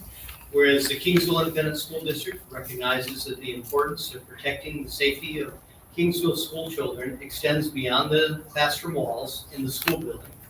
And whereas the board has great respect for the accomplishments of Kingsville school bus drivers, mechanics, supervisors, and all school transportation personnel in providing the safest transportation possible for children to and from school and home. And whereas each day, the Kingsville school bus drivers transport more than 1,800 students traveling over 100,000 miles annually. And whereas coordinating the countless routes over so many miles and supervising the dozens of students on each vehicle requires an outstanding effort put forth by numerous exemplary professionals who have devoted their careers to transporting our children safely. And whereas the board continues to recognize and to take great pleasure in commending the men and women who accept and meet the challenge of school transportation, now therefore be it resolved that the week of October 21st through 25th, 2024 be designated as Kingsville Independent School District School Bus Safety Week, and be it further resolved that this week be devoted to the recognition of everyone who contributes to the successful operation of our state's school buses, and be it finally resolved that this special week serves as a fitting time to urge all Kingsville drivers to become more aware of school bus safety regulations, and we encourage all citizens to be alert and drive carefully near school buses. All right, we've heard the proclamation read. Is there a motion to approve? Motion made by Mrs. Salinas. Second. Seconded by Mr. Ruiz. Mr. Pettis. All right, all those in favor say aye. Aye. Any opposition? Motion carries 7-0. Item 7D, discussion and possible action regarding donations. This can be found on page 83 of our packet. Dr. Pitts. Thank you, Mr. Kubal. I'll just read it out loud for the record. Donation 1, Acme Radiator Muffler would like to donate $500 to the H.M. King High School Heart of the Bremen Cheerleaders. Donation number 2, David and Becky Cox would like to donate a 1977 Jeep to the H.M. King High School Automotive Class to be used as parts. The vehicle is valued at approximately $1,500. Donation number 3, Kingsville ISD Education Foundation would like to make a donation of $2,000 to KISD for school attendance incentives. Donation number 4, Flavor County Judge Rudy Madrid would like to donate $4,000 to KISD Athletics for charter buses. And donation number 5, Juan and Belinda Longoria, Elma Perez, Infinity Insurance, and Hub Air LLC would like to all make donations to Gillette Volleyball in the amounts of $250, $50, $125, and $50 respectively. So these donations have already been turned in? Donations have already been submitted, yes. I've got a question. Yes, sir. On the athletics, for the buses, Yes, sir. is there a criteria determined on who's gonna use those buses? It's not just gonna be one sport, right? We're gonna let all sports, is it, if you make the playoffs, is it, how is that gonna be determined as far as who will be able to use the buses, the chartered buses? Currently, I believe that donation was for the football games, for the charter buses. So it's already been It's been used. they've already used the buses. Except for, I believe there is, oh yeah, actually they did because it was last Friday. And that's, Did it go toward the Port Isabel and the San Antonio trips, or? and toward the Port Isabel and San Antonio trips, it was, I guess, a reimbursement. So what do you bring to them if you've already used it? I can answer that. We have not been following our policy. The very next item, you'll see that the policy is proposed to be adjusted. There has been no dollar amount in our policy in the past. And as a result, every single donation that comes to this district should technically have come before the board and been approved prior to it being used. That hasn't happened. No one realized that that's what the policy actually said. And so I'm supposing that these are donations that have received since school has started this year. These Or are within ones this that I fiscal year? just knew of recently, as these departments have let me know that there's donations. And I have, the ones that I've received ahead of time, before they actually did it without my knowledge, I have held up the checks and waited for it to be approved by the board. But there's some that happened without my knowledge, and I specifically let them know now that this cannot be happening because of this board policy. But in the very next item, we're going to discuss what the board wants and what the board wants me to hold up ahead of time and what the board wants me to let pass through. So Dr. Biz, you're saying that there are some things that they hold back from you?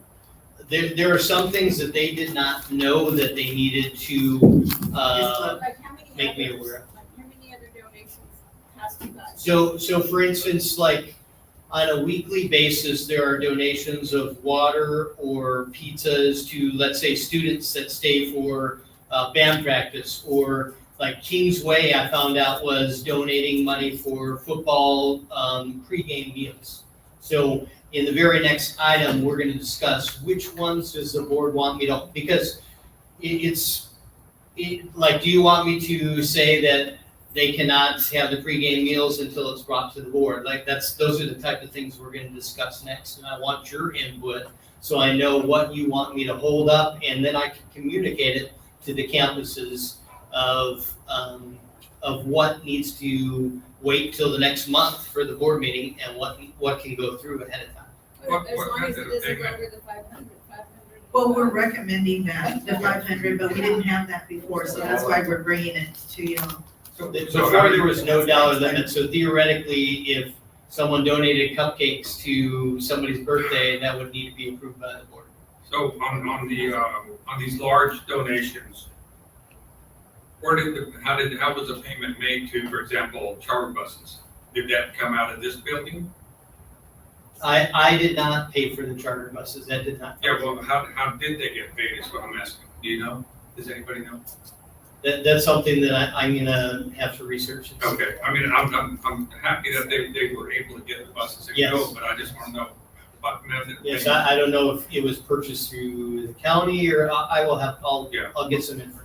My concern was only that we need to be fair with all the. Exactly, Yeah. That's all, that's, I Exactly. didn't bring it up for anything else. To be fair with all the sports, because, right. And I've made that clear because if our football team's gonna be in charter buses, our cheerleaders should be there, our drill team, our band, Exactly. and, Or softball, In basketball. yeah, well, I'm talking about, I guess, for right now, Right you there. know, That like, money, I think. it should be for that all money should be- athletics. Yeah, for everybody. Right. Well, and I think that when we get there, that'll be what the discussion is about, because what do you do when somebody says, here's, for example, here's a Jeep that I want the parts to go to the automotive. Because he said specifically what he wanted those parts for, our policy says it has to come here. If they said, here's a Jeep, you can do whatever you want with it, she's got the ability to approve that. Right, but at the end of the year, when somebody says, I gave a charity donation to the school, and there's no documentation of that, No. that's what we've got to watch out. I agree. Okay, so And some are donating to the boosters, to the booster club. If they're donating to the booster, then it doesn't need approval by the board, they're a separate organization. However, if the booster donates to us, unless you guys make an exception, that's a donation to the school district, like Education Foundation, Booster Club. Theoretically, I should be holding up all of those, unless the board wants to make an exception to those, because those are also donations to the school district. Well, we have our legal team here, so what do you think? Tell us, are we in the right track or? Okay, so as for the language, y'all can decide on the amount, whatever y'all see. Some districts go into the thousands, some districts it's like $500 or less. That's y'all's choice. As for the conditional, that comes from like the actual legal language where ordinarily if y'all are given a donation that's just generic, like here you go, here's a donation, y'all can do what you want with it at that point. And based on the policy, currently, the superintendent would have control of that and determine where it would go as long as it wasn't conditional.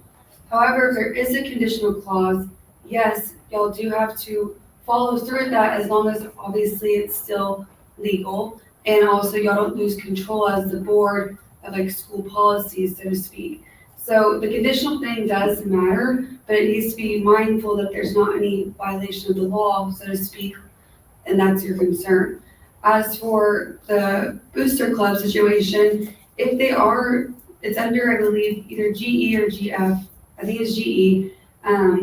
But if they are soliciting donations and things of that nature or bringing in donations, the policy does refer to them to follow the CDC, which is what we're talking about currently. And so if they're receiving more than $500 or it's a conditional donation, then they should be coming before the board for that approval.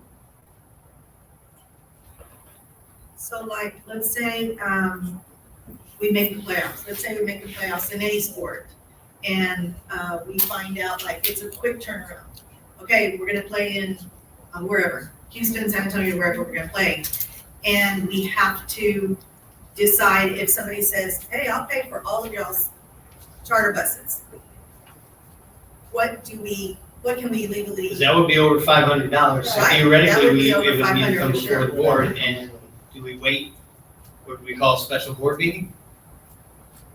But it's y'all's discretion at that point, but yes, if we go off this policy, it would need to come before the board, whether you call a special meeting or be at the next board meeting, or planning ahead and saying, hey, we're potentially going to the playoffs, is there gonna be donations made? But if we're going to go off this policy, yes, it would require, there's no like emergency clause in there right now. Obviously, if y'all wanted to do something along the lines of that, that can be accommodated, and so we can draft it differently. But if you're interested in those type of clauses, we should elaborate and brainstorm what you're interested in. So if something comes up this last minute, there's a plan in action. So right now, are we holding any donations? Yes, I'm holding the donations that, like, the ones that came, that I knew about before they came were donation number 5, donation number 3, donation number 2, and donation number 1. The only one that got by me was donation number 4. So yes, I'm awaiting your approval for, I'm holding up all of those. Those are the only donations I'm aware of right now that I'm holding up, right, for your approval. So those are the only ones that you don't. Yes, other than, like for it, then that's what I am gonna communicate. Once I know what you want and what you want me to hold up, like, I have not held up when a band parent donates a case of water to a practice, because my thought was that wasn't the board's intent of this policy, was to not allow any refreshments for that. So I mean, I guess I need direction. I guess this item right here needs your approval, because I have been holding them up. And then when we get to the next item in just a second, maybe we can talk about what the board would like to see in a policy. And then I would like to do the first reading today, and then we can finalize what the board wants. So in November, we can bring it and we can start implementing this as soon as possible. As far as booster Back clubs, to the question. Okay, which one? Do you know of any other donations that went through, or didn't go through you, but you know of? Are you aware of any donations that, well, I guess, are you Not aware other of? than the ones that I said, like the pre-game meals I'm aware of, and that for sure would be a cost of over $500. And So- no other department is holding on to any donations. These are the ones that I know of at this time. These are the So, as far as food, I know that we, several years ago, we had, rewritten or revisited booster clubs and what our involvement is as far as a district. What is our involvement right now in any booster club? Do you get any kind of check registry or anything like that? Are you aware of that? Absolutely. So I can tell you that, for instance, I'm currently working most closely with the Band Booster Club because they are just getting formed. So I met with their general membership, I met with all the officers, told them exactly what's expected. But then the other clubs like drill, cheer, they send me monthly reports of what they spend, what they bring in. And I review those reports, and if there's any problems with them, I ask them about it. You pretty much know the balances then of these booster clubs? Yes, that's correct. Okay, thank you. So this will probably be for our next item, and I know it's our first reading. But can donors, and I guess we can go to legal with this also, can donors, I guess it would be conditions, can they use their monies for whatever they want to donate to? Yes, donors can make any donation conditional on what the usage of it is. It is, right? As long as it's not an illegal use of it or like cause for y'all to lack control of the school district, they can make gifts conditional. Okay, so what we would have to do, Dr. Pitts, and what we're gonna discuss is probably acknowledge the donation, okay? But that donation can still go wherever they determine they want that money to go. That could be part of the policy we gotta look at, or Okay. what happens. So let's say, somebody makes a donation for charter buses for softball only. Yeah. See, that's, Then It's are we just a saying, softball, then we're not gonna turn it Then down? the board You gotta has, take it? well, the board can also have their prerogative. They can say that, So hey, we're not gonna accept it just for softball. The board can say, hey, you know what? athletics. Send it back, and if they, but if it's for athletics, then are we gonna let athletics choose whatever sport they wanna use it for? He needs to develop a criteria. Let I think me, it would be great to have a form and that, our attorneys can help us with that actually, what is the information we want from the donor? You know, on the donation form, and it may be, what do you specifically want this going to, so we can be in writing? And we don't leave it up to interpretation. we do have a form where they can either have conditional donations or unconditional donations that we give donors to fill out.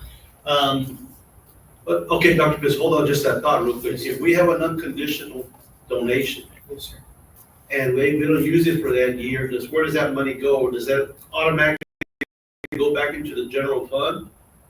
And you all can use it, and then the people who it was intended for, they just don't get it anymore, or what happens? Well, the unconditional donation would go into the general fund, and the superintendent has authority to direct where that goes. If it's a conditional donation, no.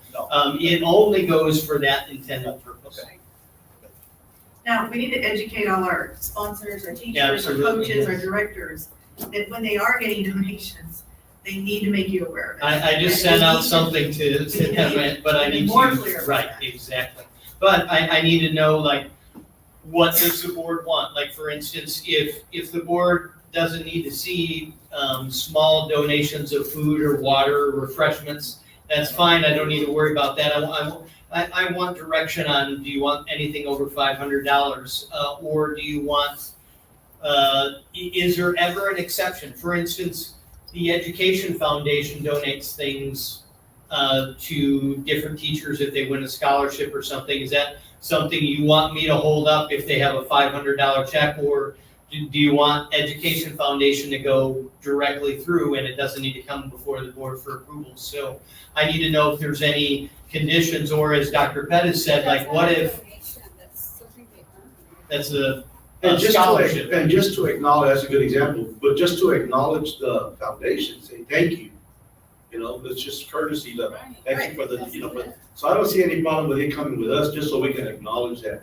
Food, I mean, water, all these other things, I don't think we need to be even messing with that, but. All right, let's do this. Let's address D first, the donations that are before us. Is there a motion to approve those donations? So moved. Motion made by Mr. Ruiz, seconded by Mr. Chapa. Any further discussion on those specific donations? We'd like to thank them for donating. Thank you. I mean, send something, I donated, to another district. And, they send superintendent sends out a letter. All right, motion's made and seconded. All those in favor say aye. Aye. Any opposition? That motion carries 7-0. All right, Pandora. Obviously, this came before us because this issue was brought up. And in brief discussion, I asked Dr. Pitts, check with legal. We were gonna check with TASB and other districts to see what they do, because this can't be unique to us. We have arbitrarily pulled the number out of the hat at 500. No magic to that. I mean, it can be whatever the board desires it to be. And it may be that we read the policy tonight. If you'll recall, our policies require 2 readings before policies are adopted. We can certainly make changes going forward. And so you've seen what he has recommended there, that the threshold would be 500. And again, there's no magic to that if somebody has some feelings otherwise.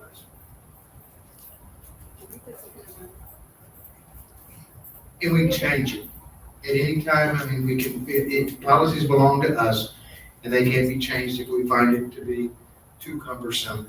But I think because the pendulum swung to nobody knew what was going on, it could be that if we swing the pendulum to, well, that's kind of too tight, we certainly can loosen that up. But we can probably get people's attention in the meantime too and get procedures established for our different groups. To go far, I was thinking maybe bump it up to maybe 1,000 or 750 because of the cost of living. You know, things the way they cost now. 500 could be like that. And then, you know, Just for some history, it was 1,000 for many years, here with our district before it went to this, no. Well, let's, you may know, one of y'all may know, what does it cost to feed a team before, what's a pregame meal? Well, let's say you're talking, let's just say $7 a kid, and let's say that football, I don't know, let's say that you had. We have 40 kids. Or 50. Maybe Coaches 60. and And our band has 100, 80, 90. 7 times 60 is 420, so you're So already you getting can get close to that to- $500 you can get a meal. already. That's a $7 meal, which is hard to find. Six. So maybe she can move it up. No chips. No chips. How about, let me make this suggestion. Why don't we propose 1,000? And Dr. Pitts, what I'd like, I don't want to make your life more miserable, but if you could keep track of the 500 to 1,000 to see what are we missing? And not that we have to approve them, but you should be made aware of them. And so, and my guess is also that if there's ever a conditional donation made under that threshold that either of y'all are uncomfortable with, you still bring it to the board. I mean, just because the policy says we don't have to approve it, if it makes y'all uncomfortable for whatever reason, or borderline illegal, it could still be held up and brought to the board. I just don't want to tie your hands over meals and cases of water and stuff like that. That's every Friday.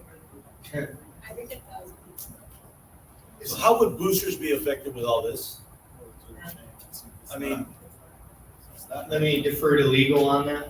It'd be the same idea. So with boosters, we refer to them in the policy that they should be coming before you all if they plan to do any soliciting from organizations to raise money, anything along the lines of that, they should be coming to the board for approval. So if they go out and seek $5,000, then that would just be a general amount of money, which would go to superintendent. However, it's $5,000 with a condition on it right now, then yes, it would have to go before the board based on the current status. Or if it's real property, if they obtain a vehicle, things of that nature, well, that's personal property. But if it's a real property, then we have the issue of also the current policy requires it go before the board. So they still have to follow those policies, and it refers them to this exact policy we're talking about in the code or in y'all's policy handbook. But yes, they still have to follow the policy. So you can put an exception within it if you want to. Because I thought, because boosters helped purchase, and I wish Coach Garcia was here, purchase some jerseys or some new equipment or Football whatever. jerseys, yeah. Yeah, those things. I mean, those didn't come to the board because. But is it purchasing or a donation? I believe at that time, the Booster Club purchased those. And then They had fundraisers, they purchased, they had fundraisers that they used to raise the money, and then they purchased the truck. But then they donate them to the program. And so that. Yes, and theoretically, then that should have come before the board because it had. Sorry, so that'd be conditional. But the question then is, let's say that they procure a donation, and then they donate it to the school district. Should it come to the board twice? Once for the donation going to them, and then once for it going to the school district? I think I have to read the policy again, but I'm pretty sure it'd be about once they obtain that money on behalf of the district, that's when the approval process is needed. Yeah. It's whenever they go out and seek it, and then once they obtain it or are in the process to obtain that money, that's when we need the approval. I have a question for you. What about individual board members who wanted to sponsor a team meal? We had talked about this briefly, about even a team meal donation. Again, it's about whether it's conditional or not. So if you just want to donate a meal to anyone, then that's obviously open to the superintendent, or y'all can decide what lawful purpose you want to use it for. However, if it's a condition on, I want to donate a meal to only the softball team, then right now the policy would be that's a conditional donation. So no board approval. That would currently under the policy would be a board approval. Yes, right now, because there's no dollar threshold. All right. We're gonna play what if forever. Okay. 10 people each throw in $90. We said $1,000. But if 10 people each donate 90, they're at 900, specified for a meal. That's 10 different donations. Correct. So that would not have to come to the board. That's correct if they're all filling out those forms. However, if it was a gathered up, hey, we all came together, here's one set donation, but still 90 and 10 is 900 at that point. So you'd still be okay. But yes, if it's one big donation, that's different. If we're talking about individual donations, we're gonna talk about the threshold. They had to do it by check or credit card, they couldn't do it by cash. Because cash could be commingled and there'd be no way.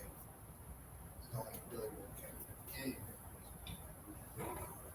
See, Booster Club just seemed to be a separate entity so many times that now I think we need to get tighter on when the Booster Club wants to purchase equipment or things like that. It's sounding like we have to bring it to the board. Several years ago, they would come to the booster president, David was president when back then. We're required to do. We were required to come up and report and then get approval.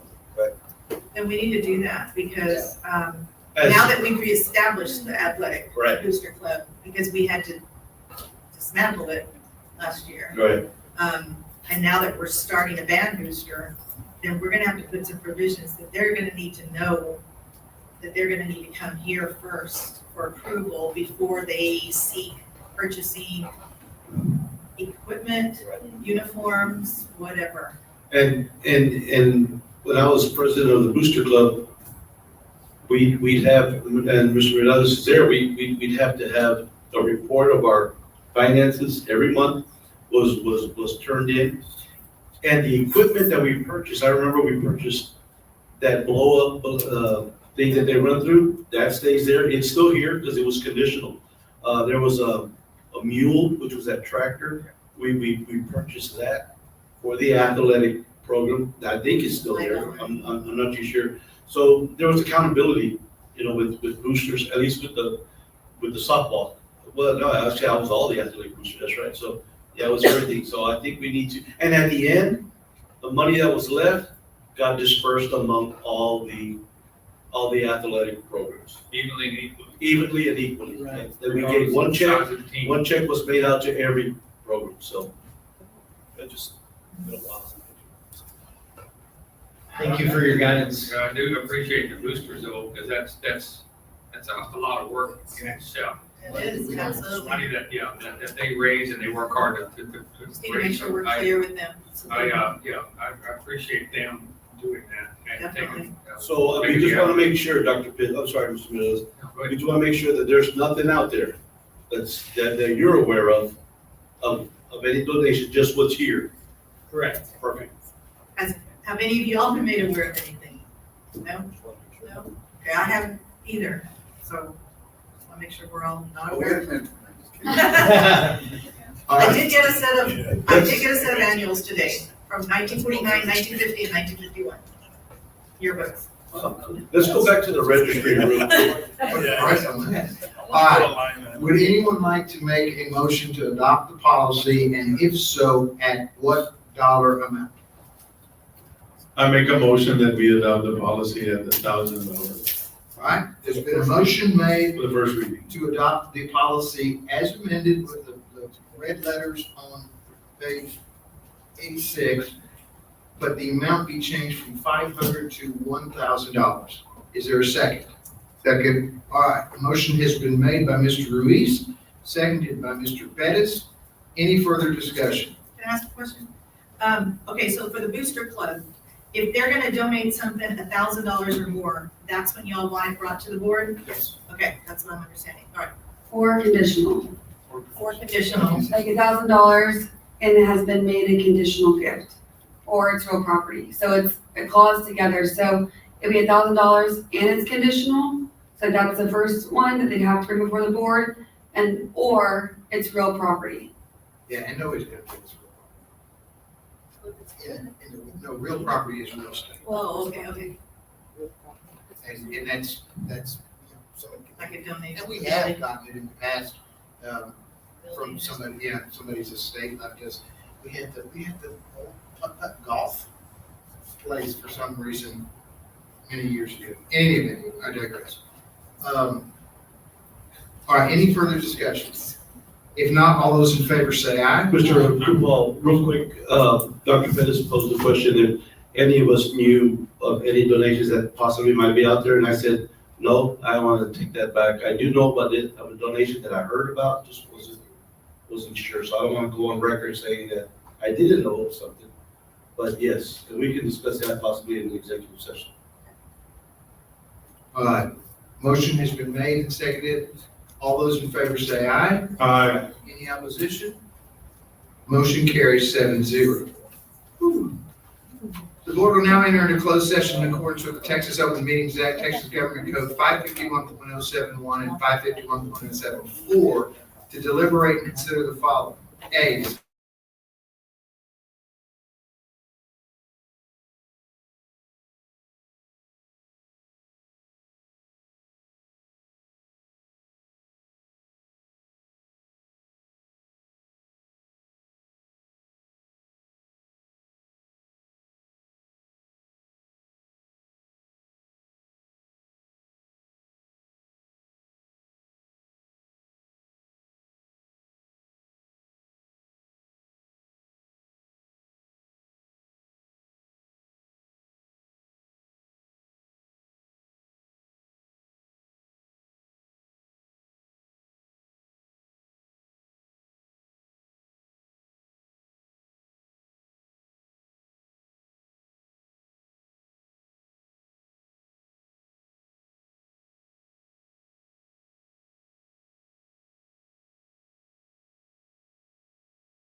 necessary action on matters which the board may discuss in open session upon which action may be taken.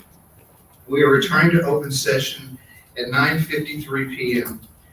There being no further business that needs to come before this board, I declare this meeting adjourned at 9:53 p.m. Oh, my Lord. Okay.